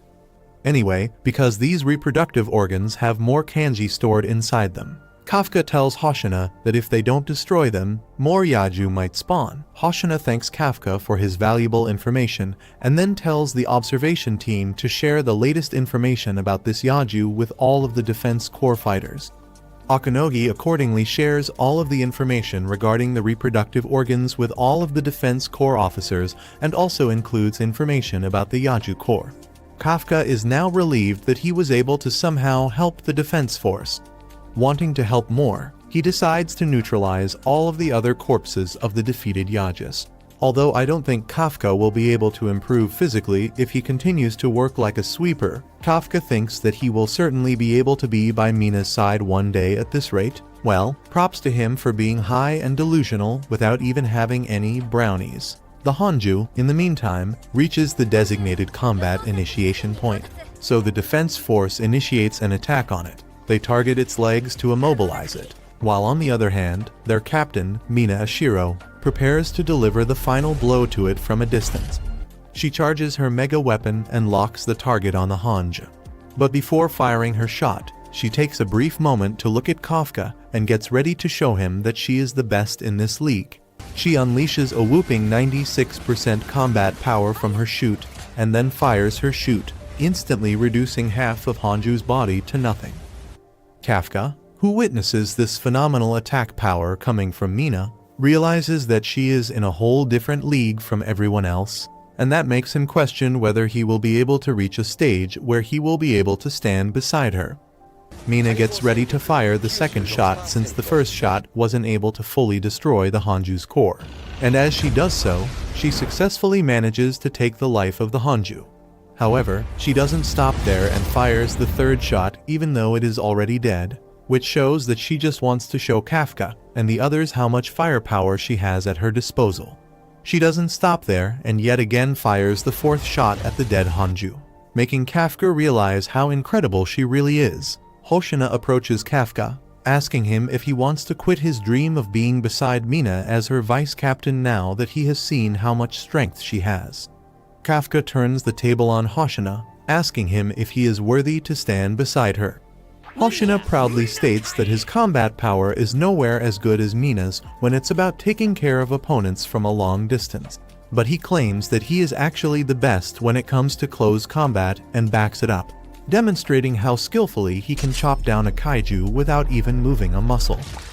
Hoshina's family has apparently been kaiju hunters for a long period of time, and that is why he is genetically gifted when using a sword against these monsters. Kafka finally understands why both Hoshina and Mina are known as the most powerful members of the defense force. So, without any further ado, Hoshina gets ready to do the actual job.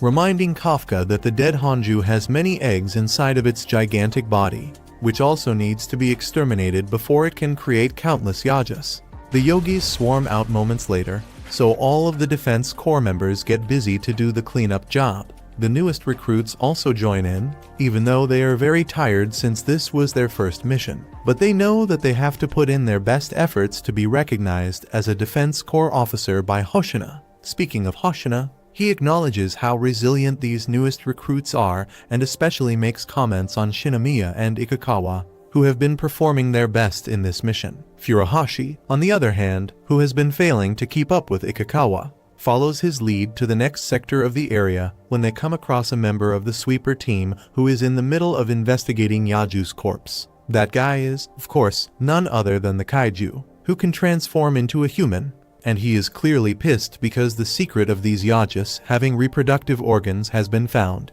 So, he decides to vent out his anger on the ones who have approached him at the wrong time, Ikikawa and Furuhashi. That's it for this video, guys. Thanks for watching, and do subscribe, or I'll break up with you. Bye. On the other side, 3 members of the sweeper team are sightseeing from a distance. Using binoculars, they try to find their old mates, Kafka and Ikikawa, but still fail to locate them inside the destructive zone. Because they aren't able to see them even from up here, they wonder if Kafka and Ikikawa are doing okay since this is their first mission. One of the sweepers mentions that their new recruit is missing, but the others don't think much of it and assume that the guy must have locked himself in the bathroom, because that is what he does the most. But what they don't know is that the rookie they are looking down on is the biggest kaiju villain, and perhaps the mastermind behind the creation of kaijus. Who knows? No spoilers in chat. Speaking of the villain, he is still looking at the corpse like a creep, so Furuhashi steps up, not knowing he too is a kaiju, and tells him to run away since this place is very dangerous at the moment. However, instead of saying anything to Furuhashi, the guy points his finger at him, which mutates in the blink of an eye, making Ikikawa instantly realize that the guy is serious trouble. So, he instinctively tells Furuhashi to duck. But before Furuhashi can even react to the guy's attack, he gets shot by him. Fortunately, he doesn't get hit on his heart. So he lives for now, but starts bleeding heavily due to the kaiju man's attack. The kaiju man blames his new form for not being able to shoot properly, indicating that he hasn't adapted to his human body yet. Furuhashi begins to scream in pain, realizing that the bleeding isn't stopping, even though it should be neutralized because of the power of the defense corps suit. Ikikawa tries to calm him down, telling him to utilize the suit's power to stop the bleeding. While Furuhashi is busy regaining his composure, Ikikawa moves his focus towards this kaiju man, whom he realizes must be similar to what Kafka is. However, once the kaiju man returns to his true form, Ikikawa realizes that this humanoid isn't a human taking the form of a kaiju, but a kaiju taking the form of a human. Ikikawa relays the news to Furuhashi, informing him how dangerous their current opponent is, as he is the one who was responsible for taking down the best of the newest recruits, Shinomiya, the kaiju man, who explains that he was just about to return home, changes his mind and decides to take one of Ikikawa or Furuhashi as a specimen to conduct experiments on them since they are valuable defense force officers. Ikikawa realizes that he is as good as dead in this situation, so he immediately contacts his platoon leader, Ikuruga, informing him that he has encountered a mysterious humanoid kaiju. But unfortunately, his message doesn't reach Ikuruga because the kaiju man has messed with his communicator. The kaiju man proudly reveals that he has not only messed with Ikikawa's communicator, but has made it so that the entire surrounding area becomes completely undetectable from the outside world, meaning that no one will be able to interfere with his business. Apparently, it is a trick of his to stay hidden among humans, and according to him, it works well for hunting humans as well. In any case, the kaiju man points his finger towards Ikikawa again with the intent to knock him down. But Ikikawa skillfully dodges his attacks, well, until he fails to dodge anymore and is forced to fall down on his knees, struggling to even move. When Shinomiya told him about this kaiju man, she said that the kaiju man is able to use some kind of magic, which allows him to shoot from his fingers. So, that is why he is able to dodge the kaiju man's attack by anticipating his hand movements. This makes him confident enough to fight back and shoot at him with his ice bullets. While continuing to shoot at the kaiju man, Ikukawa tells Furuhashi to run away and inform the others about this humanoid. Although Furuhashi doesn't want to be protected by his comrade, when he realizes that he is just being a hindrance to Ikukawa, he runs away, leaving Ikukawa to die alone. Ikukawa knows that he stands no chance against this kaiju since Shinomiya, the best one out of them all, wasn't even able to graze him. Still, as a defense core fighter, he puts his life on the line and continues to fight just so he can buy Furuhashi enough time to get out of this area. Furuhashi, in the meantime, wonders why Ikukawa would save him and what even makes him think that he can fight against this unbeatable, overpowered kaiju lord. He starts to hate the fact that he is not able to do anything, even though he was originally supposed to be one of the top dogs of the newest recruits. After joining the defense corps, he has done nothing except train to become stronger in order to be able to be beside Captain Mina Ashiro. But still, he hasn't managed to improve as much as Ikukawa has, the guy who wasn't supposed to surpass him or any of the potential top officers. Speaking of Ikukawa, he continues to shoot at the kaiju man, who realizes that Ikukawa must know something about him since he doesn't look that shook to his core upon seeing this new species of humanoid kaiju. So, the kaiju man tries out new things and attacks Ikukawa using his 4 arms at once. This time, Ikukawa realizes that he won't be able to dodge anymore. But thankfully for him, the knucklehead, whom he told earlier to run away, has come back and saved him from being destroyed by taking the shot himself. Furuhashi realizes that he has always been a weakling who has needed to be saved by someone. For example, today by Ikukawa and in the past by Mina Ashiro.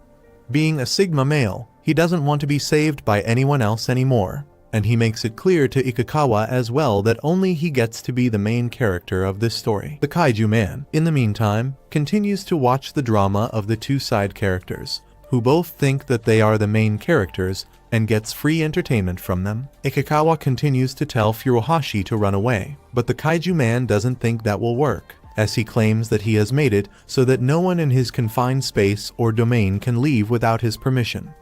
So, with no option left, the 2 determined defense corps fighters get up to fight for their lives and attack the kaiju man together. As Furuhashi first lands a shot on him using his lightning bullets, the kaiju man realizes how bothersome he can be. So he decides to get rid of him first. However, he fails to land a hit, as Furuhashi has also figured out how to dodge his attacks. Ikukawa, in the meantime, manifests the power of anime and friendship inside of him, and with sheer willpower, he releases maximum power from his weapon, utilizing all of the powers from the suit, and attacks the kaiju man. However, the kaiju man summons a wall of corpses in the blink of an eye, and saves himself from being shot at. So, Ikukawa takes the L, and is rendered unconscious by the kaiju man. On the other side, Vice Captain Hoshino learns from Ikukawa's platoon leader, Ikuruga, that both Ikukawa and Furuhashi have gone missing. Kafka and Shinomiya also learn of this news, which makes both of them realize that something has gone terribly wrong, and assuming the worst-case scenario, they predict that the kaiju man has made his appearance. Ikukawa begins to bleed everywhere because of the damage he took, but he doesn't give up on his life and again gets up. So, the kaiju man decides to wrap things up, neutralizes Furuhashi before he can interrupt him again, and starts to shoot Ikukawa from every single angle. After taking down Ikukawa, the kaiju man moves his focus towards Furuhashi, who has already given up. But before he can shoot him, the actual main character makes his grand entry there and gets ready to teach this ruthless monster a lesson for messing with his friends. As he punches the kaiju man in the face, it gets disconnected from his body. But the kaiju man doesn't die yet and is only sent flying away in the distance. Kafka, in the meantime, carries Ikukawa on his shoulders to bring him back to safety, that is, right in front of Furuhashi, who cannot believe that there is another humanoid kaiju. The kaiju man makes his return, having recognized Kafka as the kaiju number 8.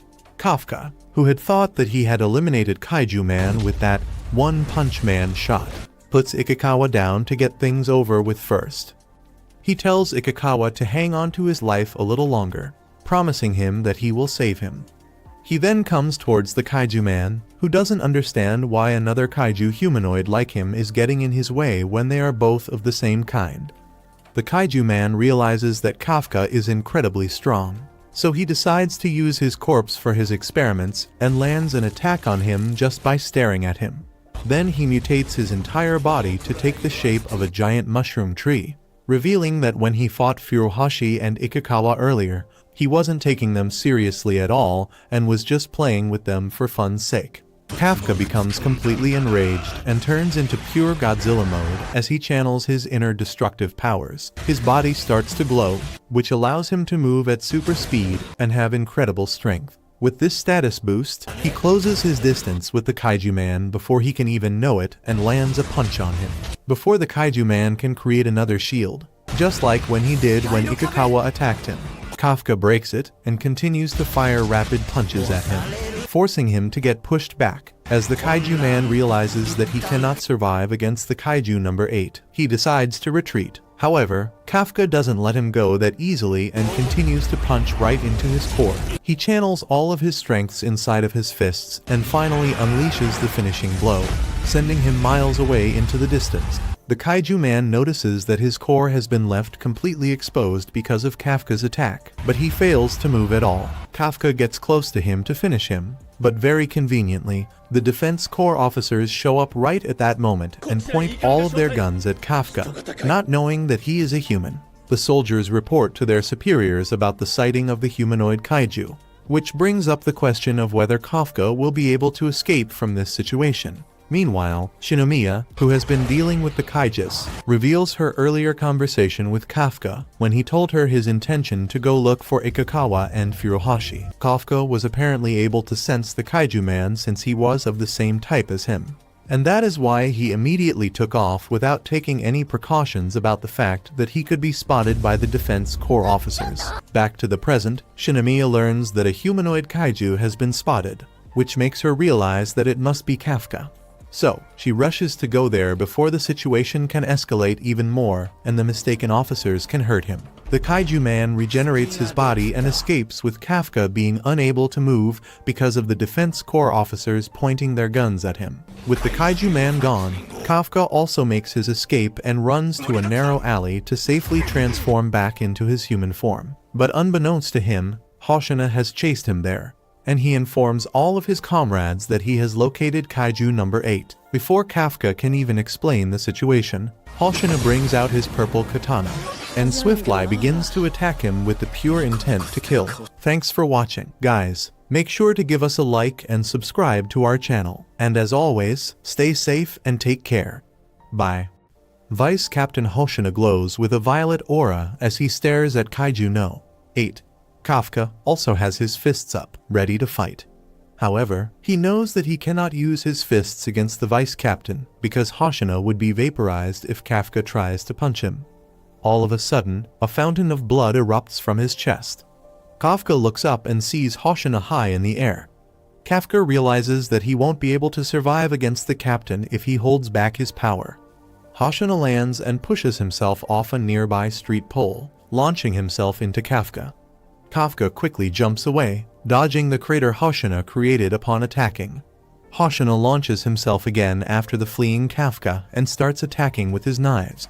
Kafka dodges everywhere, leaning his head back and forth inches away from getting decapitated. Hoshina's attacks are so quick that Kafka doesn't even have enough time to harden his body to protect himself.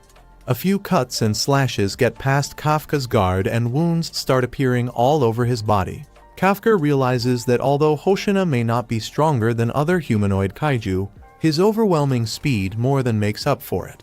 He was already amazed the first time he saw Shinomiya move during their training, but Hoshina is on a whole other level compared to them. Kafka jumps into a narrow alley in the hopes of shaking Hoshina off, but Hoshina just starts leaping between the walls after him. A few seconds later, Hoshina attacks again and Kafka's hand gets cut off. Not only that, his chest was sliced and his core is now exposed. Kafka lands on the wall and quickly regenerates, growing back his hand and his chest. It was the first time Kafka used his regeneration, and he noticed it uses a lot of stamina. He continues his escape while making sure he doesn't take any more dangerous hits. When Hoshina closes the gap between them again, Kafka meets Hoshina's blades with his own fists, deflecting their strikes. Hoshina's appraisal of the kaiju increases, and he guesses that his opponent must at least have a level 8 fortitude. That would classify it as a Daikeiju, one of the highest classification possible. However, Hoshina also discerns that something feels weird about their fight. But Hoshina's not one to get distracted. He jumps away again and prepares his blades. Kafka tries to catch his breath while Hoshina's blade reddens with power. He then slashes at Kafka despite the distance between them. But this time, Hoshina's knives emit two powerful slashes and slices through the air. Kafka could feel the barely visible slashes charging straight towards him, and he quickly jumps over to the side. The slashes cleave through his knee, removing his leg. But it's not over yet. Hoshina is already right in front of Kafka. Kafka realizes that the double slash earlier was just a decoy, and this is the real attack. Hoshina slices once more, this time directly at Kafka's chest where his core is. Kafka blocks, but the knife bites deep into his body. Hoshina is confident of his success, but his eyes widen. His blade was stopped by a toothy mouth which suddenly formed in Kafka's chest. Hoshina tries to pull the knife back, but the teeth don't budge. Blood dribbled down Kafka's mouth, but his plan worked. He knew that Hoshina would target his core when he saw it earlier, so he developed a countermeasure. Electricity then courses through his body as he readies a powerful punch. Hoshina realizes that he might be in danger, but Kafka targeted his punch at Hoshina's knife, forcing Hoshina to let go and breaking it off of him. Hoshina was blasted back by the shockwave of the attack, and he landed a few meters away. When he looked in front of him, Kafka was already gone. Hoshina slaps his head in regret that his prey got away. He calls Captain Mina, who just finished eliminating all the other small kaiju, and reports that Kaiju No. 8 got away. In one of the battlefields, Shinomiya is sitting on a kaiju corpse wondering if it's truly fine to put her trust in Kafka. Thankfully, her trust wasn't wasted when Kafka returned alive in his human form. She smiles widely as she starts to scold him, but she immediately catches Kafka when he stumbles in her arms. Kafka apologizes to her for failing to kill the humanoid kaiju, but Shinomiya just blushes and points out she'll kill it herself. Kafka tries to leave to go find the injured Ikikawa, but Shinomiya stops him. She points out that they should be fine since the Corps are using kaiju technology to heal them. She instead starts scolding Kafka for getting into a battle with the vice captain. Meanwhile, Mina sees Hoshina looking deep in thought. When she questions him about Kaiju No. 8, Hoshina tells her that he is probably a Daikeiju. He would be the first one since the last Daikeiju was Fukuoka 5 years ago. Thankfully, Kaiju No. 8 still has no casualties despite his high threat level. In fact, Hoshina keeps thinking about why the kaiju attacked his weapon earlier instead of him. During their whole fight, Hoshina felt like he was fighting a human and not a monster. Mina advises him not to think too much about it since their mission is still to eliminate all the kaiju.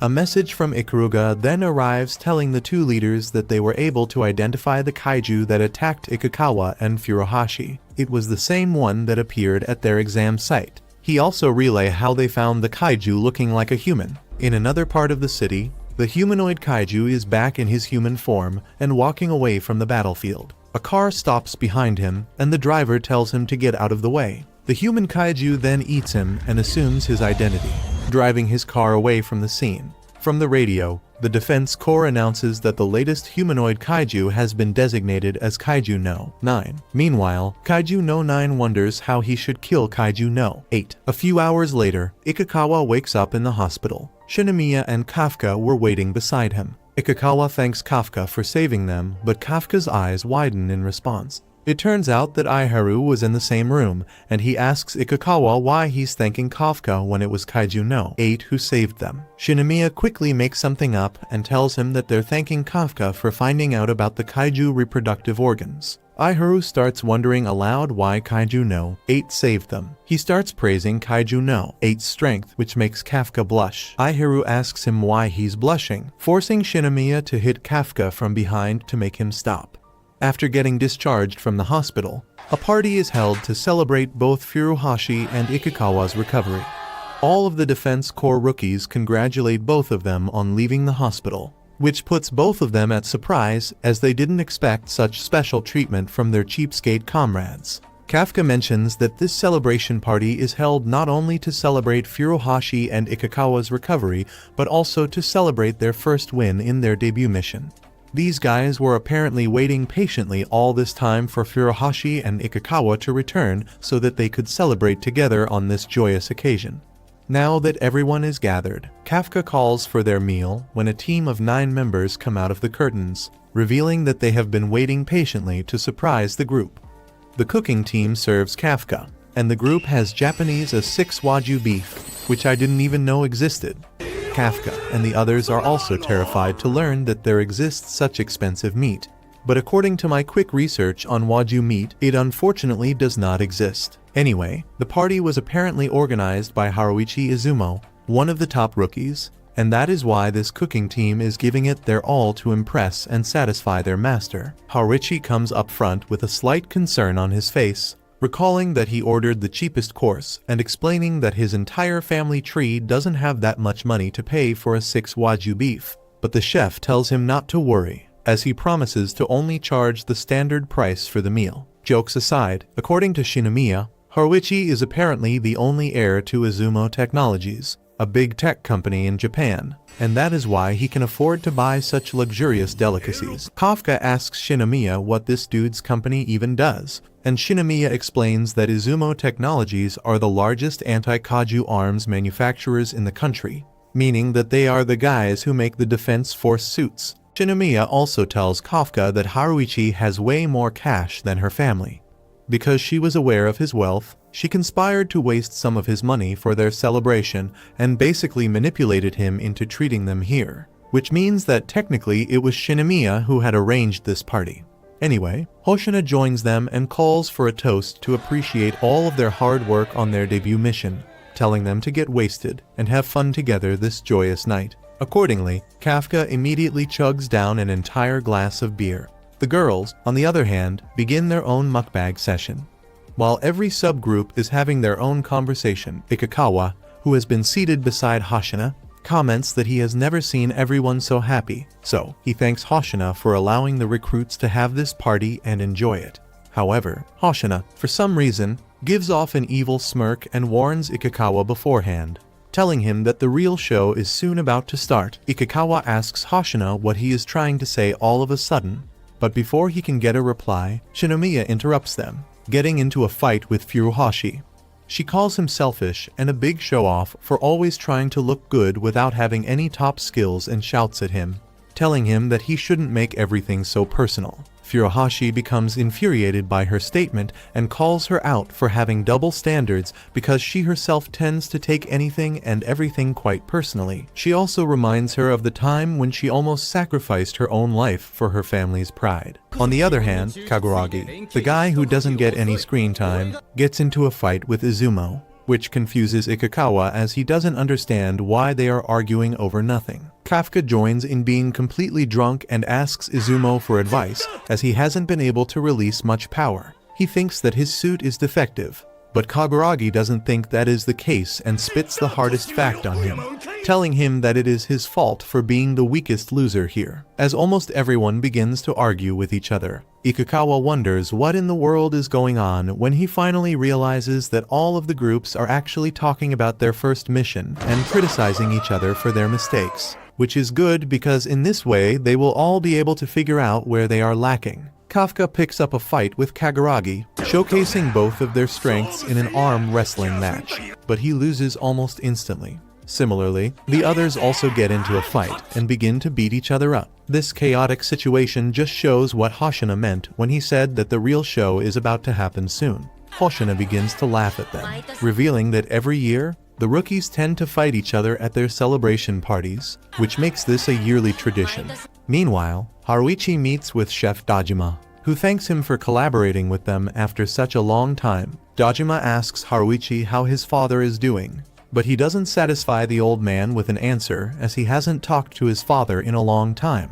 There is a reason behind it, but Haruichi hasn't disclosed it yet. Kaguragi overhears their conversation but doesn't put his nose in and quietly walks off to the restroom. Back at the party, Hoshina calms down everyone and announces that Kafka will be promoted to officer despite his weaknesses because he was able to save many lives with his insight about Kaijus eggs during their mission.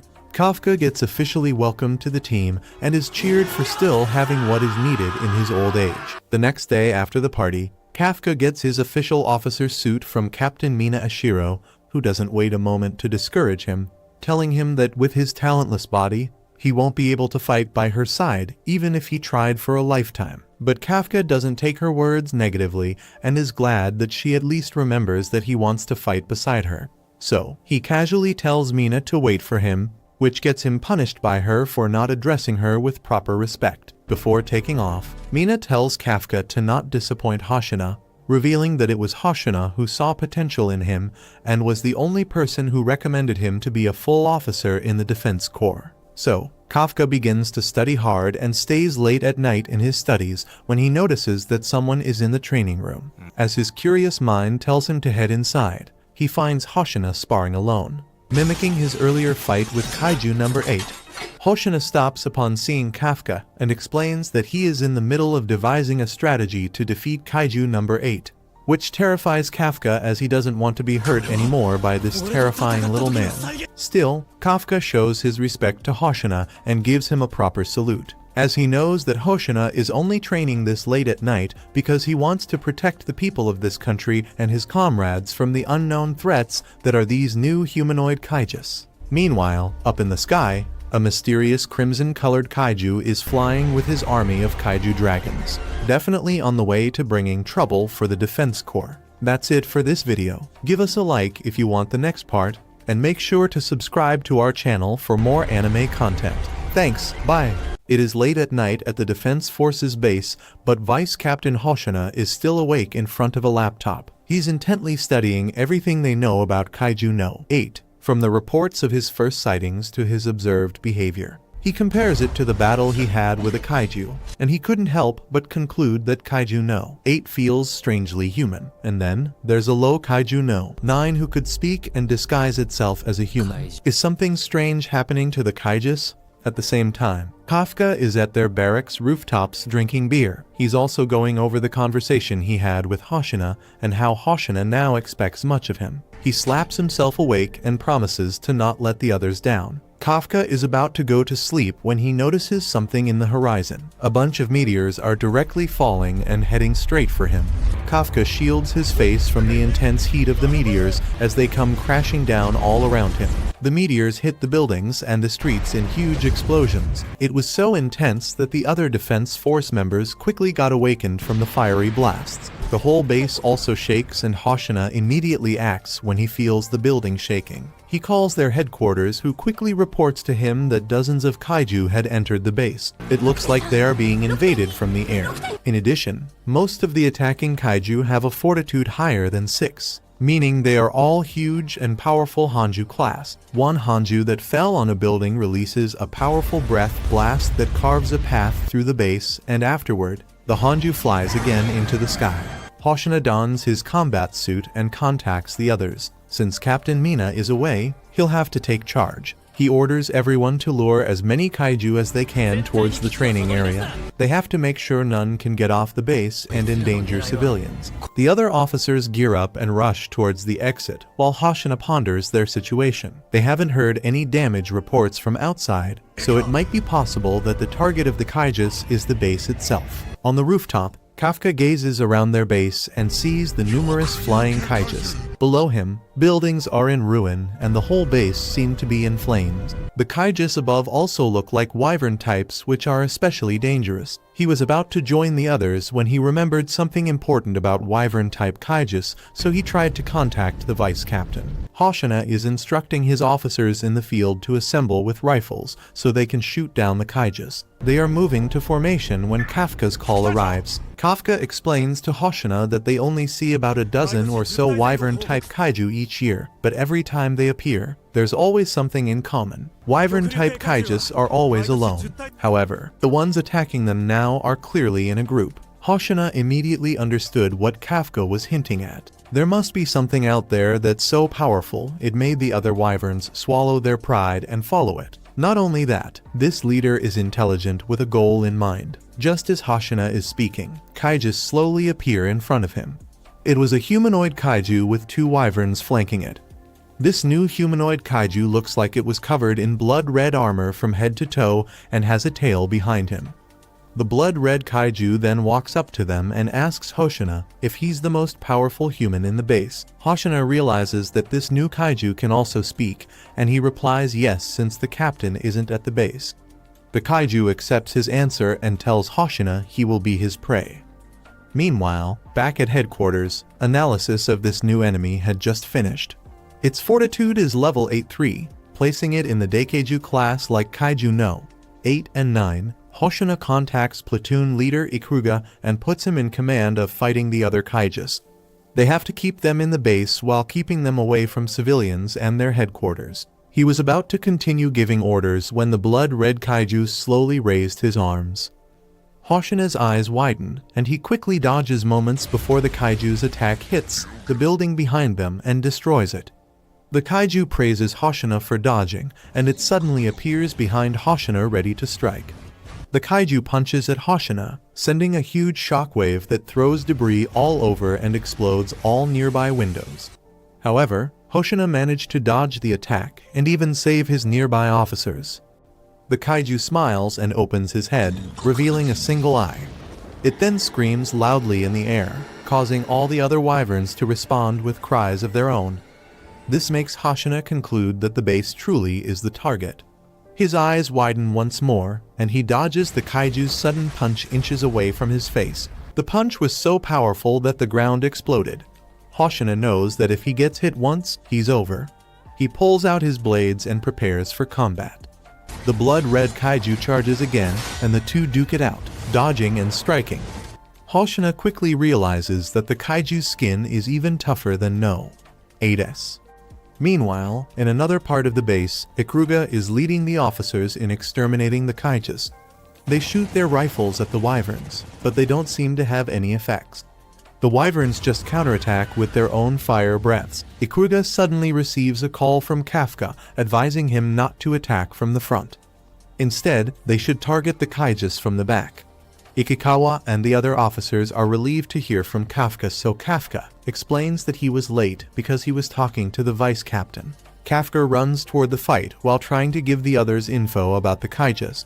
Wyvern types have thick skin on the front, and their core is near the back. Their backside also has thin armor because they need to be as light as possible to fly. Ikuruga thanks Kafka for the info and runs to the side of the kaiju.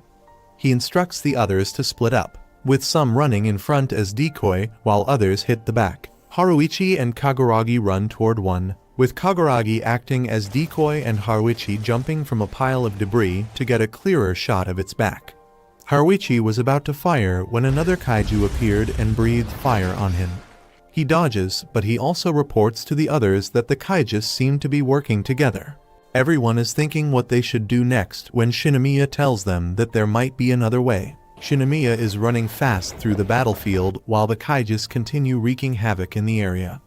The kaiju turns toward Shinomiya, but Shinomiya is already leaping into the kaiju.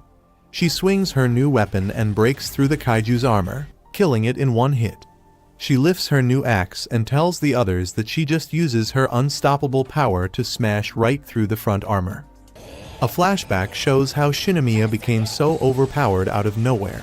Earlier at the underground weapons storage room, she was handed a custom-grade weapon made especially on the orders of Captain Mina Ashiro and Vice Captain Hoshina. Although traditionally only a captain of the Defense Corps crew gets to have such privileges, because of how talented Shinomiya is, she is being given this special treatment. But it's not only because of her potential. Mina explains, telling Shinomiya that because the numbers of kaijus appearing this year are at an abnormally large rate than before, this is the way of making sure that the Defense Corps officers are properly armed to deal with any surprise attacks. Since Shinomiya is statistically the third most powerful officer at their base, Captain Mina Ashiro has personally chosen her to be a part of their main offense team. Now that everything has been explained to Shinomiya, Mina opens up the special mechanism that has stored her custom-made weapon and reveals it to her. As she wields the weapon for the very first time, Mina tells her to go and annihilate the kaijus using this destructive battle axe. So, basically, that is how Mina now has such cool-looking custom-made gear that complements her spiky twin ponytails as well.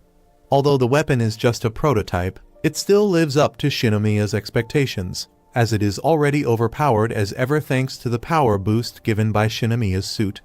She mentions one thing that she doesn't like about her new weapon, and that is that it's such a manly and ugly weapon.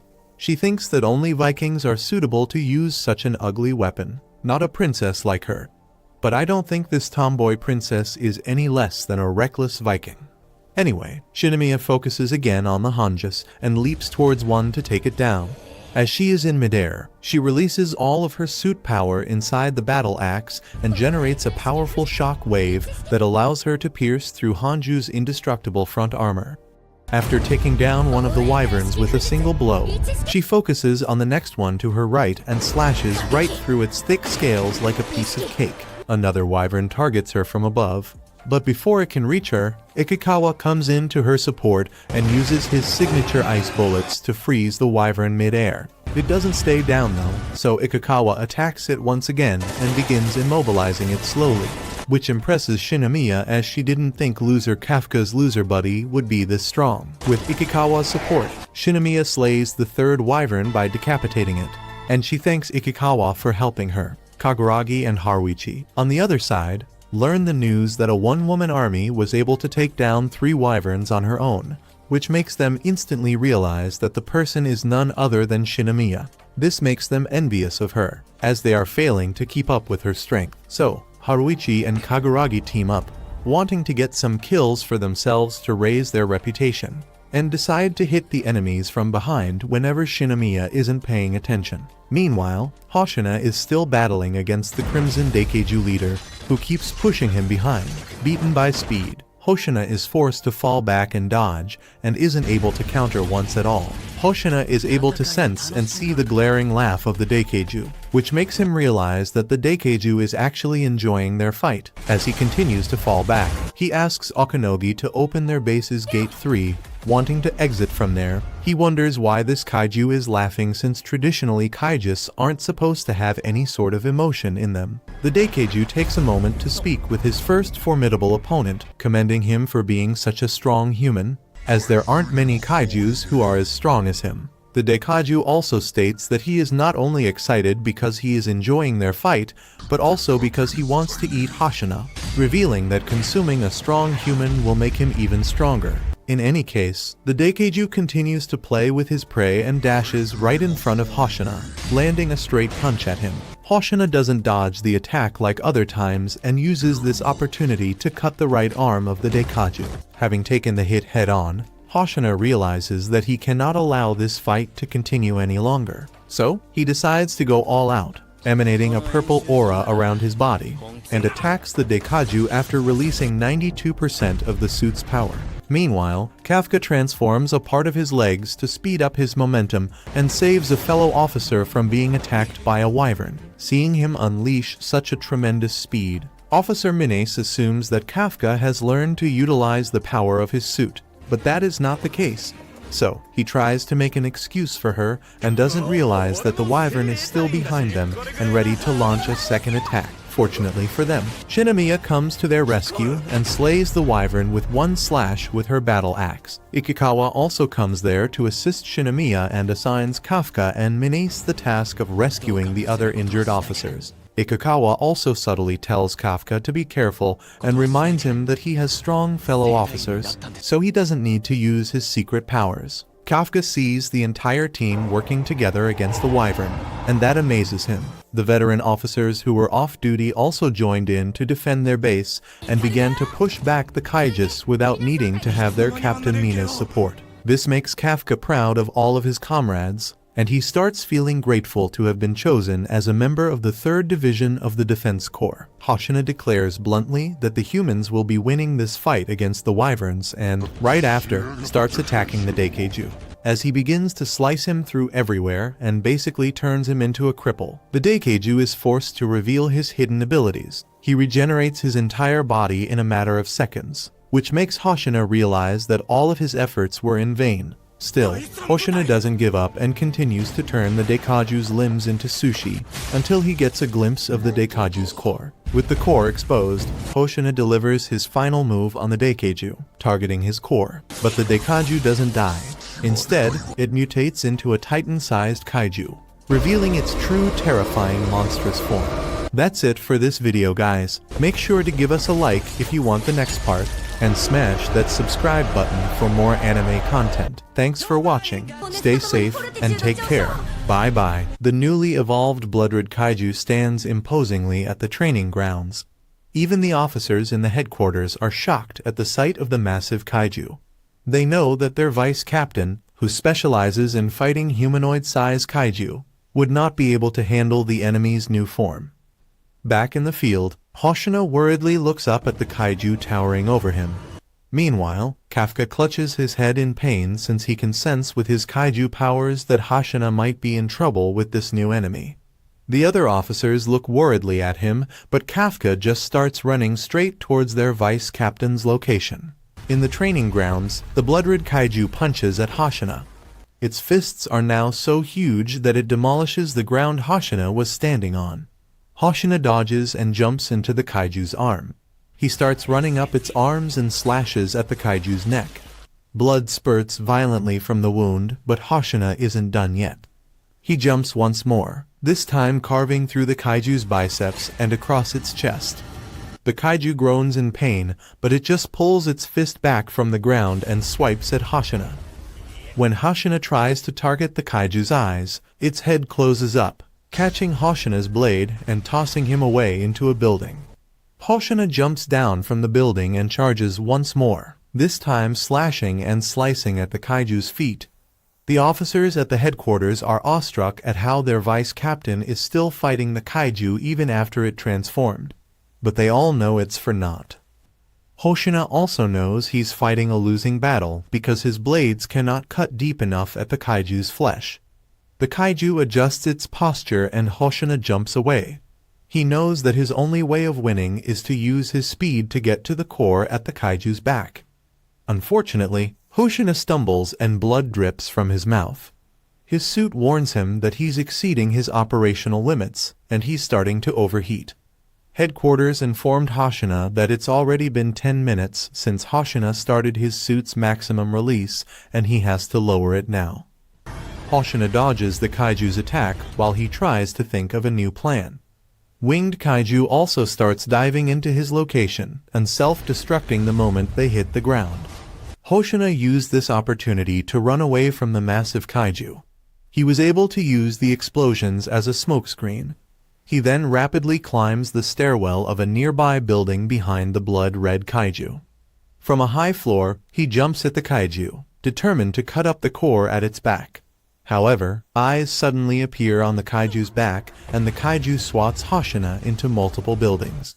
The others are horrified at Hoshina's plight while his suit shuts off its maximum release automatically to try and save his life. Hoshina's mind flashes back to a distant memory from his childhood.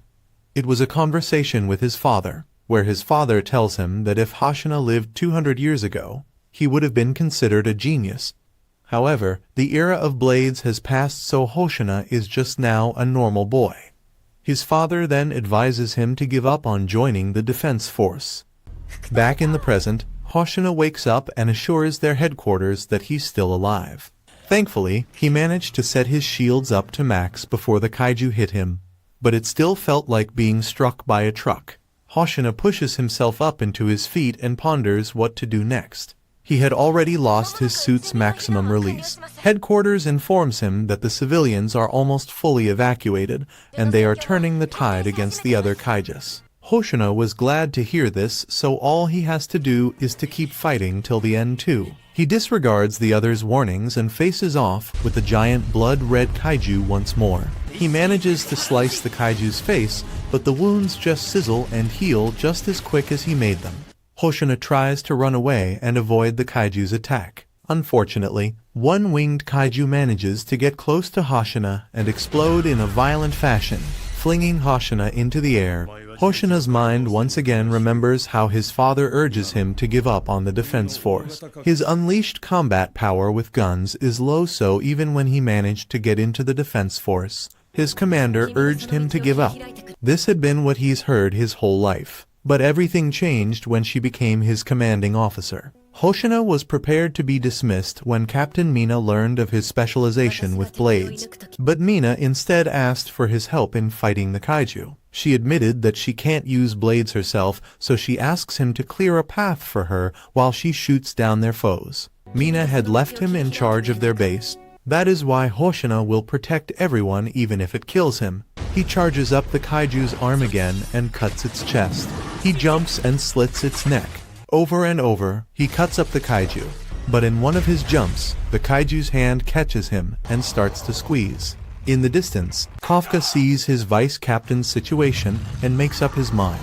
He has no choice but to transform. Ikakawa hears Kafka's decision over the radio, but he knows that if Kafka transforms, there will be no escape for him. He tries to stop Kafka, but for Kafka, his comrades' lives are more important. Kafka starts transforming, but all of a sudden, Mina's voice rings in their ears thanking them for surviving till then. Hoshina smiles since he knows their captain is finally there. Out of nowhere, the blood-red kaiju explodes and its arm flies off somewhere. The kaiju roars in pain and drops Hoshina. He nimbly lands and warns the kaiju that he's only the vice captain. His job is to pass the baton to her.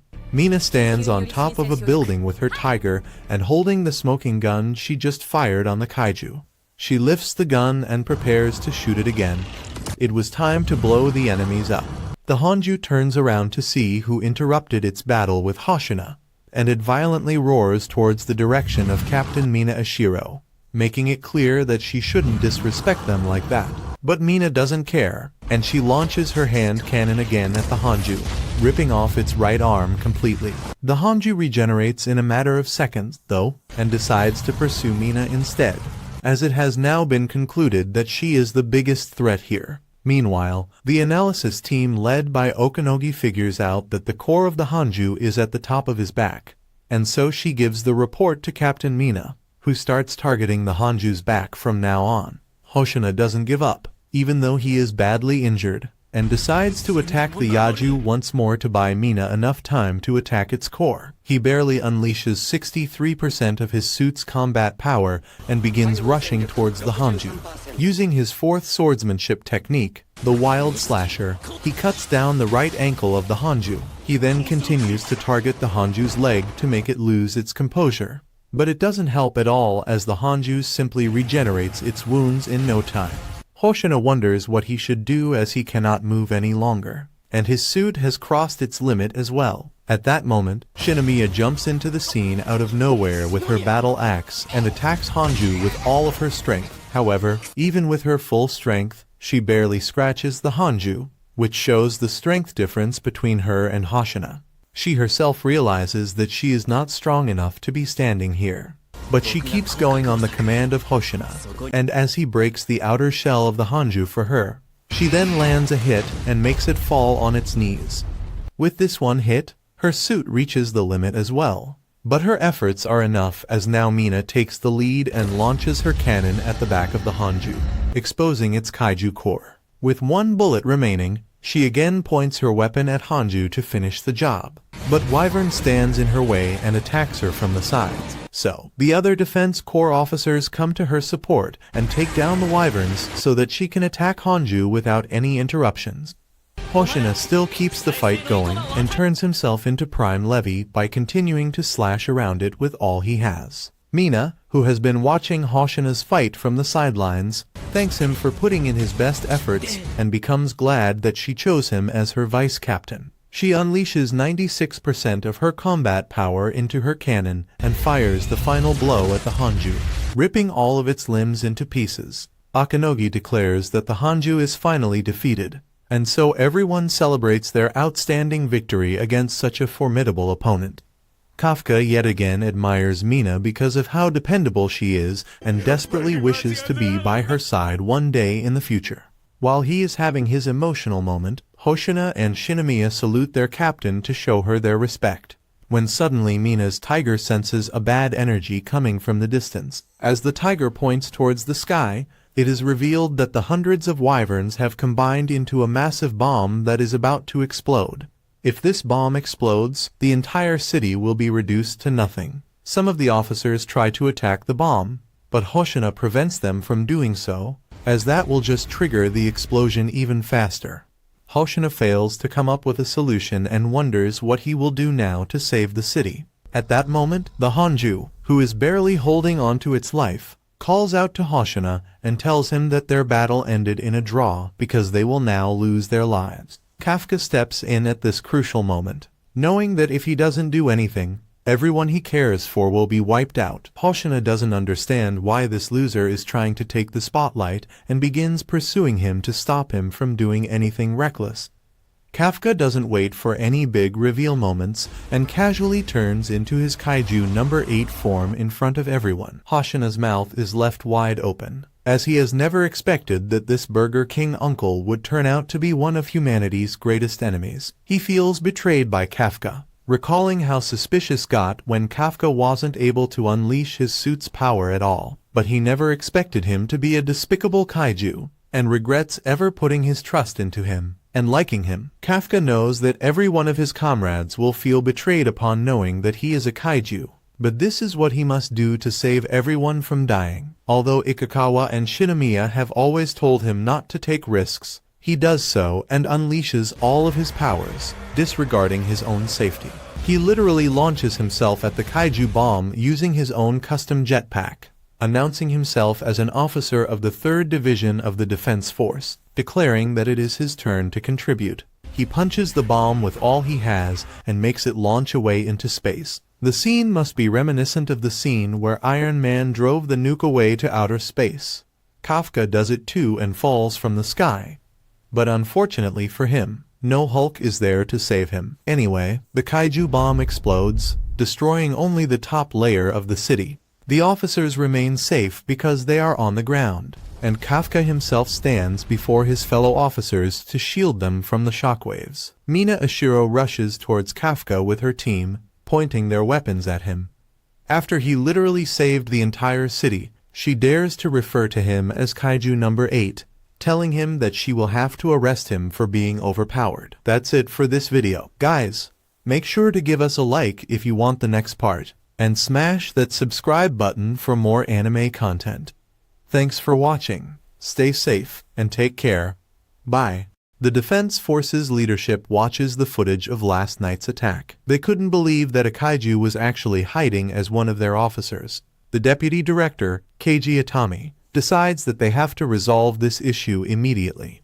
The chief of staff, Juzo Najizaka, suggests that they keep the whole debacle under wraps. Another officer suggests that they should just kill Kafka and extract his weapons. However, the Director General and Shinomiya's father, Isao, decide that they should first have the 3rd Division hand over Kafka. Currently, Kafka is restrained in a specialized prison, with his feet and body manacled into a chair. Officers and scientists are monitoring him 24/7, ready in case he shows signs of transforming. It has been 24 hours since Kafka's kaiju form was shown, and Kafka wonders what the future holds for him now. He recalls Shinomiya's words that kaiju body parts are used in special weapons and blanches.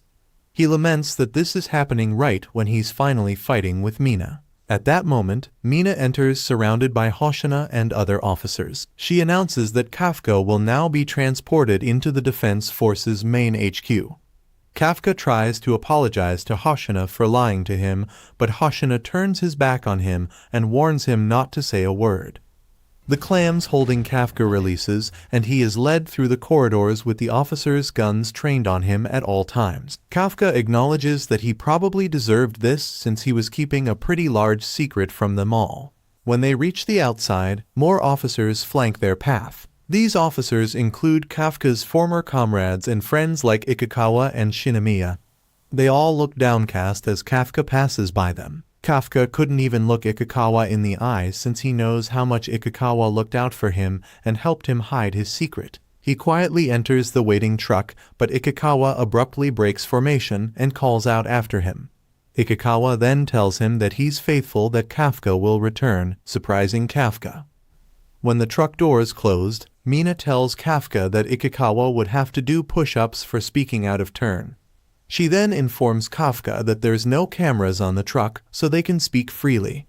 She admits how shocked she was when she saw Kafka charge in as a kaiju. But she also admits that it's just like Kafka to sacrifice himself and save them. She is already putting together a testimony and footage to help Kafka's case, since if they can prove his humanity, then he might be saved. She then tells Kafka that no one in their third division thinks of him as an enemy. After their short talk, Kafka sits back on the chair with his restraints and Mina recites his orders. However, Kafka interrupts her and asks if he can still stand by her side. Mina sits down, smiles at Kafka, and replies that she will always be waiting for him. Kafka's tears fell as the truck started heading out of their base. Outside, Hoshina stands in attention, and everyone salutes the truck Kafka is leaving in. Deputy Director Itami asks them what they're doing, but Hoshina replies that they're just saluting their captain. Itami lets this go but warns them that they can never salute a kaiju. At the Defense Force Ariake Maritime Base, Kafka was held behind multiple levels and heavily locked gates. A few days later, reconstruction is ongoing on the 3rd Division's base to fix the devastation they suffered during the attack. Meanwhile, the other officers are quietly sitting in the shade of their trucks, thinking about their situation. Furuhashi glances at Ikikawa and comments how he still cannot believe that old man Kafka was Kaiju no. 8. He tries to lighten up the heavy atmosphere, but Ikikawa stays quiet and morose. Another officer shares how Kafka saved her from the Kaiju, and how Kafka is always so much fun to be around during training. Kaguragi points out that they cannot really decide on anything. It's the Neutralization Bureau that will decide Kafka's fate. Izumo remarks how stoic Kaguragi seems to be but agrees with his prediction. After all, it's a very big deal that a human turned into a kaiju, and if this news gets out, it might cause a worldwide panic. Everyone would have to start living in fear every day that the person they might be standing next to is actually a kaiju. This kind of decision is not up to the lower officers like them. In her office, Mina compiles a report on everything she knows about Kafka and passes it on to her subordinate. Back in the rubble of their base, Hoshina is looking up to the sky pondering their situation. A subordinate reports that they have cleared out the destroyed vehicles and asks what might happen to Kafka. Hoshina starts walking and tells him that he is going to need Kafka back in the 3rd Division. He knows that Kafka wasn't using his full strength when they fought each other in the past. Who is he to not take him seriously? That's why next time, he wants them to fight for real. Meanwhile, Shinomiya is outside the Director General's office, summoning the courage to talk to her father. After entering, she salutes her father and asks for Kafka not to be eliminated. She explains how Kafka had saved her life, so they should give him a light punishment. Her father interrupts her and calls her a fool. He then pushes an envelope to Shinomiya and orders her to look at it. Inside were X-rays taken of Kafka's body. Shinomiya's father explains that on his chest X-rays, Kafka had made it look like he had a heart, but it was actually a kaiju core. Shinomiya's eyes widen in surprise and denial, but the Director General insists that Kafka is in reality a kaiju and not a human. He is a kaiju, just like the one that killed Shinomiya's mother. He then orders Shinomiya to leave if she finally understands this. Shinomiya bows and starts to walk towards the door.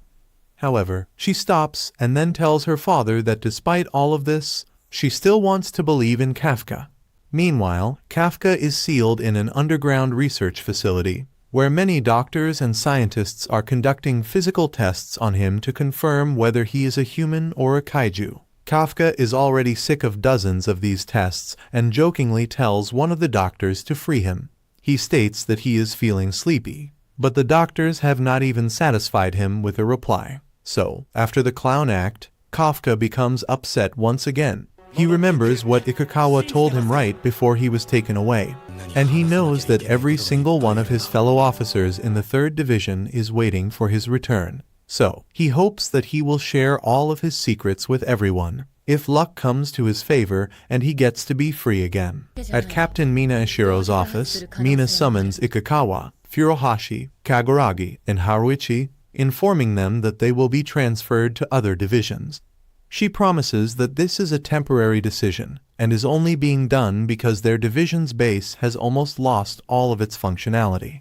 Since this place is no longer considered suitable to be a place for the new recruits to be trained, It is better for the most promising new officers like them to go to another division of the defense force and train there. Moreover, at this very base, there were sightings of kaiju numbers 8, 9, and 10, making it the most dangerous place in Japan. The higher-ups are also inclined to believe that everything is connected to the 3rd Division because of this chain of incidents only taking place here. And they believe more catastrophic attacks are soon to come. And that is why Mina wants all of the new recruits to be at their best, hence her decision to send them to train at another division. However, Haruichi suspects that the real goal of this decision is to split up all of them because they are the closest friends of Kafka Hibino. He points out how odd it is that none of them are being sent to the same place. So, he deduces that the higher-ups are actually going to monitor every single one of them here to see if they are secretly evil, like Kafka Hibino. Furuhashi can't believe that he is being suspected by the higher-ups when he has dedicated his entire life to the defense force.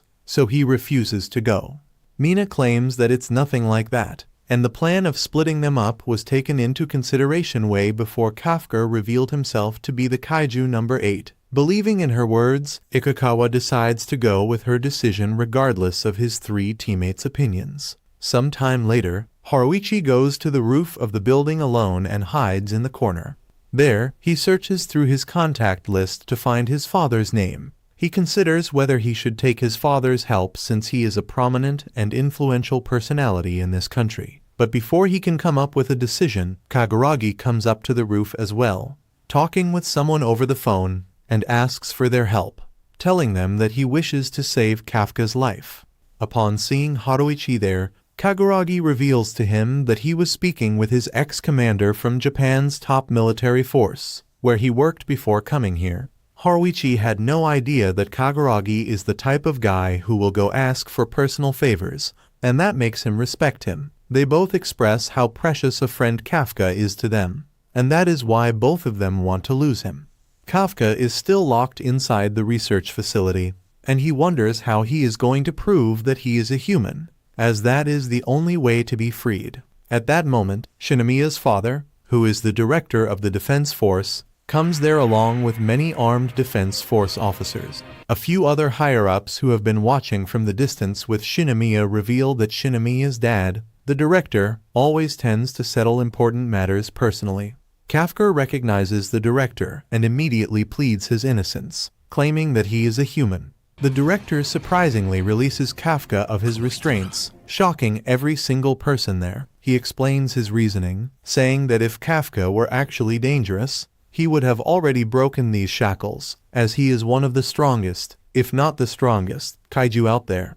So, it is crystal clear that Kafka is only complying with them because he wants to talk things out. After being released, Kafka once again pleads that he is human. But the director immediately proves him wrong, shooting several bullets at his face, which he instinctively blocks by partially transforming his arm. The director states that a creature who can block bullets with their bare skins can never be a human and skillfully punches Kafka in the gut, collecting his blood sample at the same time. He no longer calls Kafka by his human name, but refers to him as the kaiju number 8, which makes Kafka mad. He stands up, making it clear to the director that he is not some monster who should be called by a code name, but a human whose name is Kafka Hibino. However, the director doesn't care and immediately equips himself with his explosive gauntlets to dispose of the supposed monster that is claiming to be a human. Kafka tries to fight against the director, but in the blink of an eye, he is sent flying by this unavoidable force. He realizes that he is missing his left arm, but before he can do anything about it, the director launches another attack at him and sends him crashing against the wall. According to the higher-ups, the director was once the strongest soldier in the defense force, and the point he is trying to prove by attacking Kafka relentlessly now is that Kafka is a kaiju. Kafka, who transforms the entirety of his body except for his face, only makes it harder for himself to prove that he is a human. He tries his best to evade the attacks of the director, but fails to dodge any of them. His body starts to react on its own, like the time when he was against the Crimson Daikeiju. And that makes him realize that the director is actually as strong as a Daikeiju monster. Apparently, there was a Daikeiju named Kaiju Number 2 who attacked the cities of Japan way back in 1972. After defeating that catastrophic monster, its body parts were used to create the armor that the director is now using, and that is the reason why he has become so incredibly strong. Kafka's natural instincts tell him to run far away from this place, but before he realizes it, he finds that his legs have gone missing. So, without any other option left, he chooses to survive and completely transforms into his kaiju form. This time, though, his transformed body goes out of his control, and that makes it worse as he is now acting like a violent kaiju. Kafka's consciousness is met with the original monster that entered his body and allowed him to become a kaiju. That monster repeatedly says that it must kill, and that killing intent causes Kafka's body to attack the director with full force, ending the episode with suspense.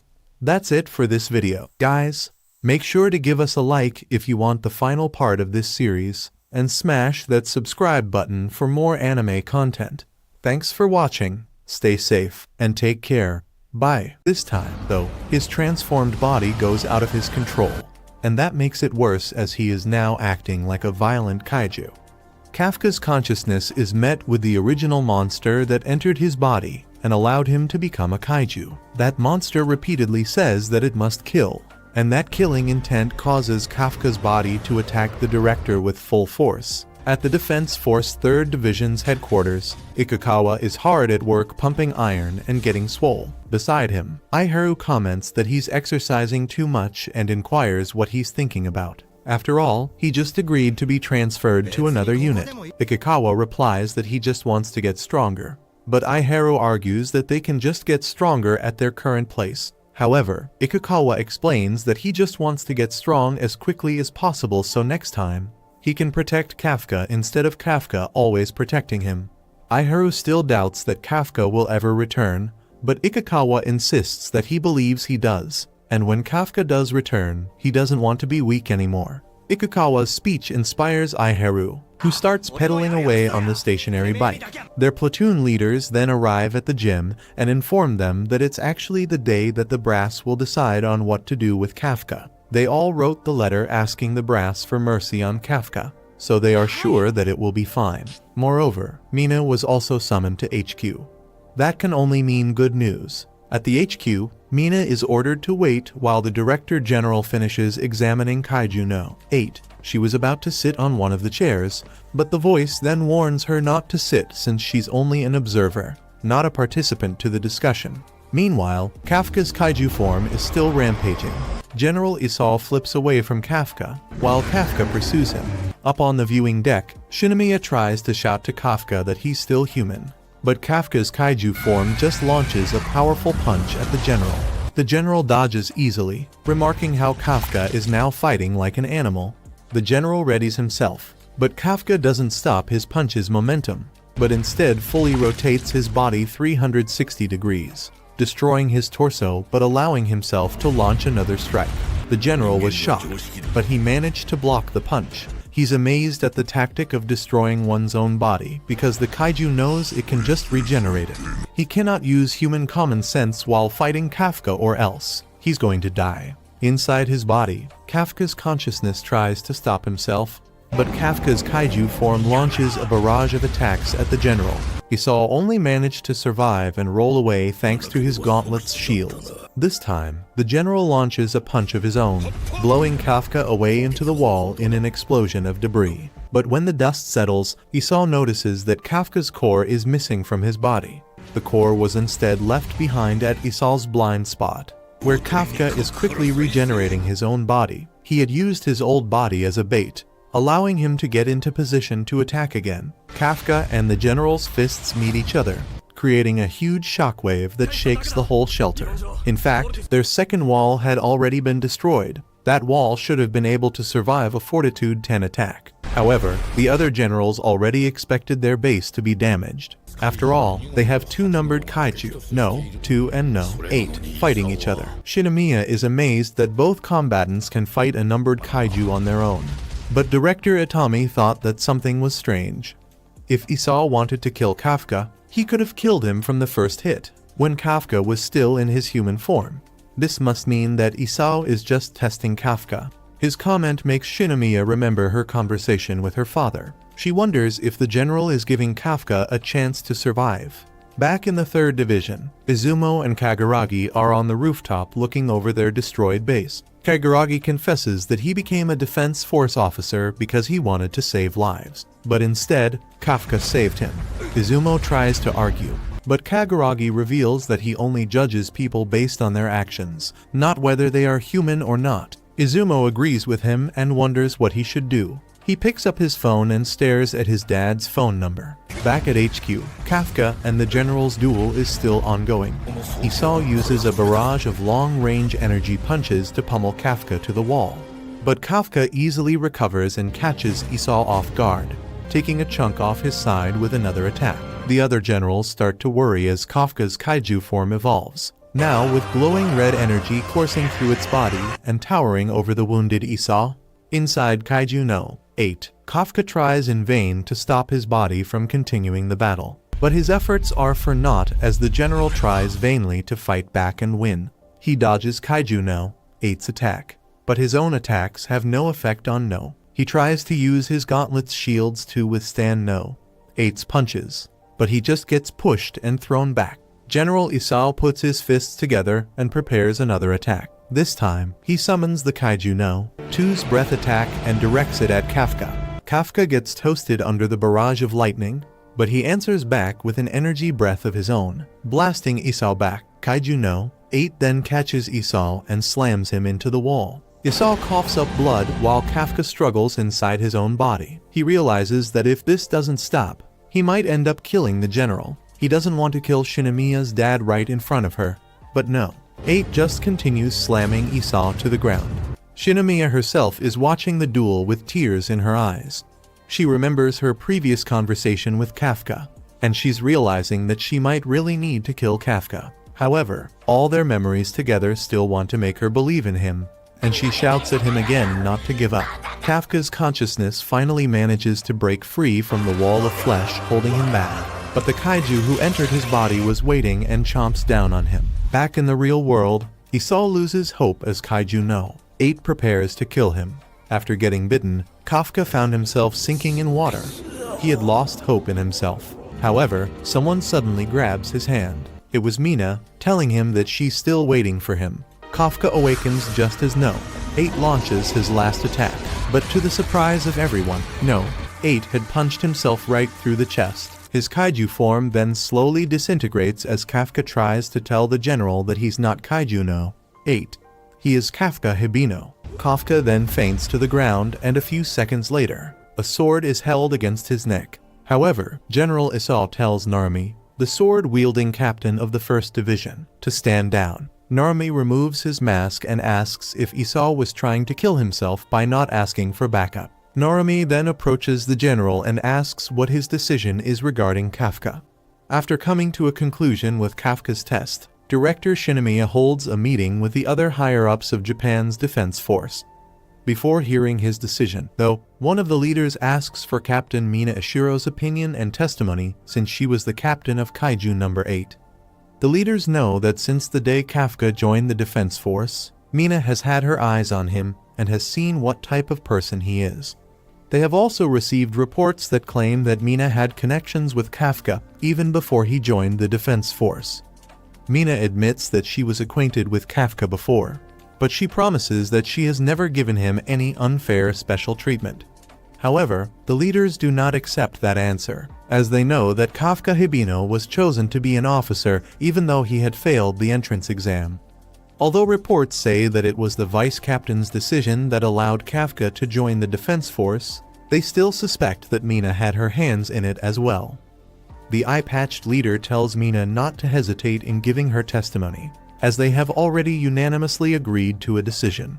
They also assure Mina that her words here will have no impact or influence on Kafka's fate, telling her not to feel responsible no matter what their decision might end up being. So, without any hesitation, Mina proceeds to tell them how Kafka was as a defense force officer. She first mentions the Sagamihara neutralization operation, where Kafka made a crucial discovery of Yaju's reproductive organs, which helped the defense force win. He also worked restlessly in order to save the lives of his comrades every time. And in many instances, he risked his secret identity being revealed to rescue his friends. She especially mentions the battle against the number 10 kaiju, where Kafka literally acted like Prime Iron Man and launched the massive bomb away to the sky, which ended up saving the city and the 3rd Division from being completely wiped out, even after Mina's strong testimony towards Kafka's support. The officers don't care because, no matter what she says, she can't deny that Kafka is a kaiju.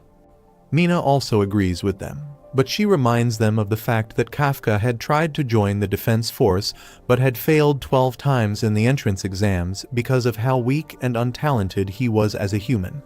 Mina admits that Kafka is the Burger King uncle, but according to her, what makes him different is that no matter how many times he fails, he has never given up. Even after changing into a kaiju, he himself never changed and always dedicated himself to saving people's lives. She vouches for Kafka, telling them that Kafka never gives up. He cares for others more than anyone. Mina recalls the time back in her childhood days when she was crying for her friend Miko, who had passed away. Kafka was there in her support and held her hand to make her feel better. And that is why Mina thinks that Kafka does have a human heart and, hence, cannot be called a kaiju. Although everyone else completely discards Mina's opinion straight away as they feel that she is being completely biased, Director Shinomiya thanks her for her input and tells her to head back to her post. With Mina gone, the higher-ups reveal why they took her testimony. It wasn't to have a better understanding of the situation, but to ensure that no one could accuse them of making a hasty decision. Now that the precautions are done, they ask the director to proceed with Kafka's disposal. Meanwhile, Kafka, who is submerged in a healing pod, also recalls the same moment that Mina mentioned earlier. He always hated himself for being incompetent, as he was never able to avenge his dear friend's loss. Whenever Mina cried her heart out, he told himself repeatedly that he would make the kaijus pay, and that is why, when he lost control of his body earlier, he decided to die a human. Anyway, soon after, Kafka gains consciousness in a hospital bed, where he finds the director sitting beside him. He finds it surprising that not only he but also the director are alive. So, he expresses how glad he is that the director hasn't hurt much and tells him that if anything were to happen to him, he wouldn't have been able to face his daughter, Shinomiya, ever. Because Kafka is alive and not in shackles, he assumes that the director has deemed him to be a human rather than a kaiju. However, that is not the case, and the director makes it clear that Kafka is indeed a kaiju, because if he wasn't, his human heart would have been completely destroyed when he punched himself in the heart during his fight against the director. The director reveals that most of the higher-ups are opposed to letting Kafka live, but because of his personal decision, which was to make Kafka fight for them as kaiju number 8, Kafka still lives. During the meeting, the director claimed that Kafka can be controlled and wanted to utilize his incredible powers against the vastly growing kaiju monsters. At present, the director calls Kafka by his human name and tells him to prove his worth to them if he wishes to survive. Kafka realizes that the higher-ups are only leaving him alive because they intend to use him as a weapon. But still, he promises to do everything in his power to be deemed worthy of the defense force's use. Mina gets the news that Kafka will live and passes it on to Shinomiya, who becomes overjoyed as well. However, she doesn't let her emotions get the better of her, as she knows that if Kafka goes out of hand again, like last time, she herself will have to stop him. Kaguragi, Haruichi, Ikikawa, Furuhashi, and Kafka's other comrades also receive the news and become relieved to hear that their senpai will come back to the team again. Hoshina thinks that the hard part is just about to begin, as the news of a kaiju being inside the defense force will surely go public soon. So, he hopes that before that, Kafka will be able to prove that he is useful even if people refuse to take his help. Kafka goes back to sleep while talking with the director because of how exhausted he is, and while in sleep, he thinks of Mina and promises her that he will soon be beside her. On the other hand, the main villain, Kaiju number 9, is training his own intellect on a daily basis and communicating with his undisclosed accomplice, telling him to proceed with their plan, which is to bring back the kaiju power that has accidentally fallen into the humans' hands. That's it for this season of Kaiju number 8. Guys, if you have fallen in love with this series just like I have, leave a like and make sure to rate the series out of 10 in the comments below. I'll personally give it a solid 9. Thanks for watching, stay safe, and take care. Bye.